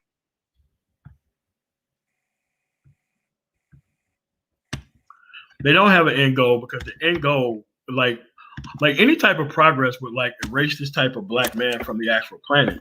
And they don't want that type of shit. They want to keep this shit going. They want to run after this liberal fucking woman. They like this broken environment the way that it is. And the only thing they want to do is gaslight black people whenever it comes to talking about the issues and pointing toward stuff that has nothing to do with the actual issues. It's a very specific reason why they're not calling these stupid motherfuckers on TV to have them talk about right-wing shit. You're going to say some of that dumb helmet shit and they're going to throw your ass off TV. Well, and what's interesting is they always bring up how many abortions that this woman has, but they're so interested in being in a relationship with her. How do you square the circle on something like that? It doesn't make a whole lot of sense. Wow, that is the absolute fact. You'll never get an answer to that. You'll never get an answer to that. They can't give her up. They can't give her up. But yet this is all what's going on now. The only thing that I've really seen, and we keep saying it's a broken record, and I'm going to say it again, is that they really felt that this whole conservative thing that these people were kind of running behind was ultimately going to put this black female in line. So somehow the right wing, Trump and all of his crew, they were going to put this black female in line. They were going to get her in line for this man, for her to be submissive, for her to be this and to be that. And they're going to cut back the spending on her. They're going to stop all of this. And this black female is going to get in line and going to ultimately bow, get on their knees and claim him and claim this Negro king as the white man has gotten his woman in line. That's about all I'm really seeing from this. That of I mean, but they haven't even got their woman in line over there. Of course not. It's a joke. You see what's going on the Republican side of the fence. You see how these women are running. You see what's going on. But at the end of the day, these guys will believe in that, and at some level, I still think they do. And that's trolling. That's only like trolling the left. But it's now like, well, we're not going to control the left, but we're going to tell this black female, you better get in line, or this is what's going to happen to you. This is how it's going to go down. A pipe dream. Never happened. Never was going to happen. Just like you said, MOT, they don't have their woman line on the right, but they're sitting here telling you you're going to they're going to get this female line. Trump and all of them are going to get this right. It hasn't happened, and don't understand that ultimately at the end of the day, if you really are talking about doing that, that's your job. That's not theirs. You're going to have to work in ways in which to get that whole situation in line. You're not going to get that from anyone else. But at the end of the day, this is what they wanted. That's all I'm saying. That's why they can't give up. They can't give this female up in the way that they have to keep talking about her, this, that, and the third, and saying that you are not masculine or whatever because of that. These guys, we're counting on somebody else to do that for them. I'm saying that you're not masculine. It's unbelievable. But anyway, Mike, go ahead. No, I was just gonna point out two things here. Recently, Candace Owens revealed her baby on Twitter or whatever it was, and the same conservative guys mauled her. Now, go back a few years ago at the beginning of the Trump campaign, and Nola Girl, they mauled her. Two conservative women, same conservative guys, two different conservative women, one black, one white, one with a white man, one with a black man. They tore her apart. They tore both of them apart. Exactly, Mike. The Nola Girl's man is a black man. His man is he's a black conservative. He's a real black conservative. Algier soldier. Yeah. Definitely know about that. They tore her. In fact, they tore her apart in a quote unquote going in a MGTOW form. So it was the quote unquote MGTOWs. And at the end of the day, that's when I really saw, how a lot of the white MGTOWs were thinking they were mad just because she was with a black man. So it wasn't even about the true men's rights principles that they were really, that MGTOW and so forth was really coming from. These guys were upset because they were calling her a mud shark. She was getting mad. They were mad because she was banging out a black dude. And she was cute, and they were mad about it. That's what these guys were driving them on that side of the fence. They weren't holding to the principles. So these guys are full of shit. That's why I'm saying I don't buy any of it. I buy none of it. But anyway, go ahead, MOT. Go ahead. But no, I was going to ask quickly. She was talking about being a single mother, right? Like the black guy didn't marry her, did he? Yeah, that's her husband. Yeah, they're married. Yeah. Oh, they are married. Okay. Yeah, they are married. They are married. She says that men should be going more for conservative women as opposed to these far left women because traditional values and all that. She had a whole breakdown and then started to say why she was for MGTOW. Okay, and then the MGTOW guys came after her, tore her out the frame. So-called conservatives tore out the frame. At the end of the day, it came down to be It was white boys upset about black dudes banging out white women, and I was in that forum that day. I was in there, and it was a simp fest beyond anything you could have imagined. But that was just the hypocrisy of what a lot of these guys are really rolling on. Same thing with the America First caucus. Guys was like, oh, Trump's America First. He's for us. This and that. And it's like, Wait, this caucus is. All you guys.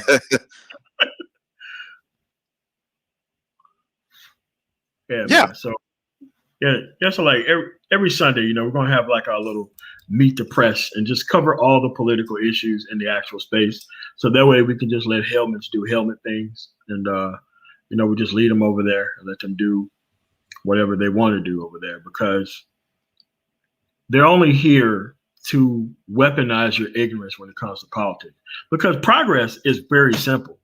It's either you're working towards it because things are not fine, or you're against it because everything is fine. And it can't be in the middle. Anybody can sit in the middle and just point out, oh, the both sides. I'm like, yeah, you got that both sides shit running in your head. This is the one side against the other. Pick a side. There's January 6th. There's the America First caucus, and then there's everybody else. Those are the two sides that you're going to pick from. And are they defending Matt Gaetz either? One of Trump's biggest supporters. Yeah. No, of course not. They don't even know who Matt Gaetz is. They're like, what? Gates? 2 chains? Yeah. They're the song? Like, no, man, they don't know who these people are. Because they're not a part of the issue and process. They don't care.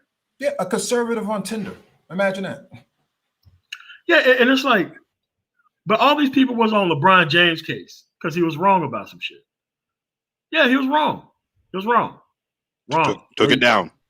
Yeah, took it down. Not just that he was wrong, but he's on the left. Yeah. Yeah. Right. Yeah. Yeah. Didn't double down like them when they're wrong. Yeah. Didn't go into denial. Triple down, quadruple down. Yeah, but Brandon Tatum has been wrong. ABL has been wrong many times, and they don't get on these guys' cases. They don't retract what they say. I mean, you had a guy say that the KKK gave my grandmother gifts. Yeah. When I was a child, or at some point in his life. I mean, no one's calling this. Said it to me on the panel. He said it in a debate. He said it in a debate with another conservative. Oh, yeah, I know. But so when you have this programming running inside your head, you get outside of the actual place. Unbelievable. Oh my God. Yeah. Unbelievable. But see, you can do this because the grand majority of people are still not trying to choose a side, still not trying to figure out what side they own, still haven't picked up the political platform, are not part of the system at all. They're the biggest liberals, the biggest welfare recipients, by the way. They benefit from the entire system without knowing about it or participating in it. You can't get any more liberal than that, dude. It's unbelievable. Unbelievable the stuff that these guys are saying. That's why these guys, what kills me more than anything else, they talk conservative. We keep saying this, I keep saying it's like a broken record. I understand the conservative platform extraordinarily well, understand it inside and out, and have studied it deeply, and have listened to some of the bigger thought monsters, I would say, in the conservative space, William F. Buckley and so forth. These were, I mean, look, none of these guys are conservatives. When you really break down, none of them are. None of them are. They're the type of conservative that's on the screen. Justin March. Being a right winger means you never have to apologize. Boom. That's all it is. Yep. Every stimulus check. Ain't none of them dudes turn that money back. I haven't. None of them. None of them. None of them. Not one. I mean, I think I spoke with MOT about this before, but they found out maybe a year or so ago, a couple years ago, that a lot of your poor conservatives were spending their EBT state checks on guns and ammunition. Swiping their card at the gun brokers. Buying ammo and things like that at Walmart. Yeah. Fact. That's a fact. The Guardian was reporting that. I mean, too much information's out there. That's why I say I I don't, like I said, I don't really engage in these women arguments because I see what's going on with this whole woman thing. It's ridiculous. And I'm going to start to look at these conservatives, and if I ever hear them speak, well, give me what are real conservative principles. And Mike and I and MOT, as well as RM, we would ask these people, well, what are your conservative principles? Family values. And Mike, I don't want to speak for Mike, but Mike would start tearing these guys out the frame on this. Oh yeah, well, what about Obama? Yeah, increase your volume. Go. Huh? Increase your volume. Somehow your volume went all the way down. I'm sorry. But they would ask me these questions. Hamana. They would start to stumble. Okay, what are real conservative principles? You can never get anything out of these people. Never. And then you have to teach them what conservatism is. That's why I'm not even going into the conservative platform anymore, because we have to teach these people what they're supposed to represent. It's become a shame of a mockery as far as the conservatives are concerned about. And after September 6th, you guys got no legs to stand on. Sorry, you finished. You finished. If you're not speaking out against that, you finished. They don't have to deal with Jerry Falwell Jr. either. Don't have to explain that away. No. Yeah, Mike dropped off. Maybe he'll come back. But let me get up out of here though. It's just at the end of the day, man. I picked the side so that way I can have a track record to which you can point towards. If I'm so wrong, what issue am I wrong about? I care about stuff working. I care about these professionals at work doing a professional job. I can guarantee you no one is with being poisoned by somebody because they don't like you. And if they actually did it, you would want them prosecuted. Well, how come we can't have it for the police? I understand it. So, got any last words on the go? We'll get up out of here. Nah, man, MOT, man, thanks for dropping the link, man. Appreciate that. All right. Renaissance, got anything else before we get up out of here? Nah. It's only thing is it boggles my mind that people want to sit up here and act like police accountability is not a big deal when it can very easily be them. All it takes is you fitting the description, and that's the end of it. But a lot of these guys are lost on that point, which is crazy to me. So yeah. It's easy to be on the side that you don't understand, but the moment you start understanding these issues and the actual history, you can see through this both sides bullshit. You can see through this libertarian bullshit. You can see through all of that. Trust me, you want to live around a modern society. Nobody's chasing down these red areas and red states.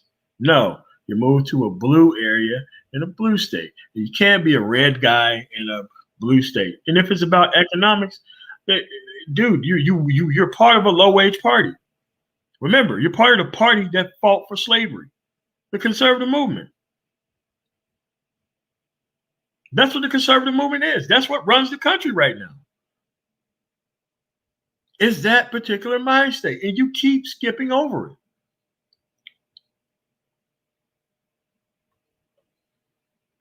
They don't do any play-by-plays from Fox News or any of the things that are going on today.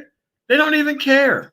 They only care when it's somebody who's fighting against this unjust system. Oh, you're a social justice warrior. Like, yeah, fix the system, and then the government won't have to be so big. You won't have to worry about Benjamin Crump or Al Sharpton. Be more professional at work. You never see these people. But see, they want it both ways. They want you to stop complaining about it, and they want to ignore the issue. I just don't think that that's the case. I think it's crazy. But see, that's where mainstream conservatives come in. That's their whole motto is, they don't want these athletes talking about, politics. Like, you got people who are now saying they're not going to show the NBA in this bar until LeBron James is expelled. And you got people cheering this stuff. And it's like, okay, I thought y'all were for the First Amendment, and I thought y'all hated cancel culture. No, they were all for cancel culture when it came to Colin Kaepernick. So, yeah. So I don't want to hear that cancel culture shit. Like, they was all for the cancel culture for Jim Crow. Yeah, that was cancel culture too. The Indian Removal Act, that was also cancel culture too. Yeah. So all this stuff is, we just want to say helmet level shit and never be held responsible for it. All right, man. So I want to thank y'all for coming through on the Man Tomorrow You guys have a really nice day. Peace.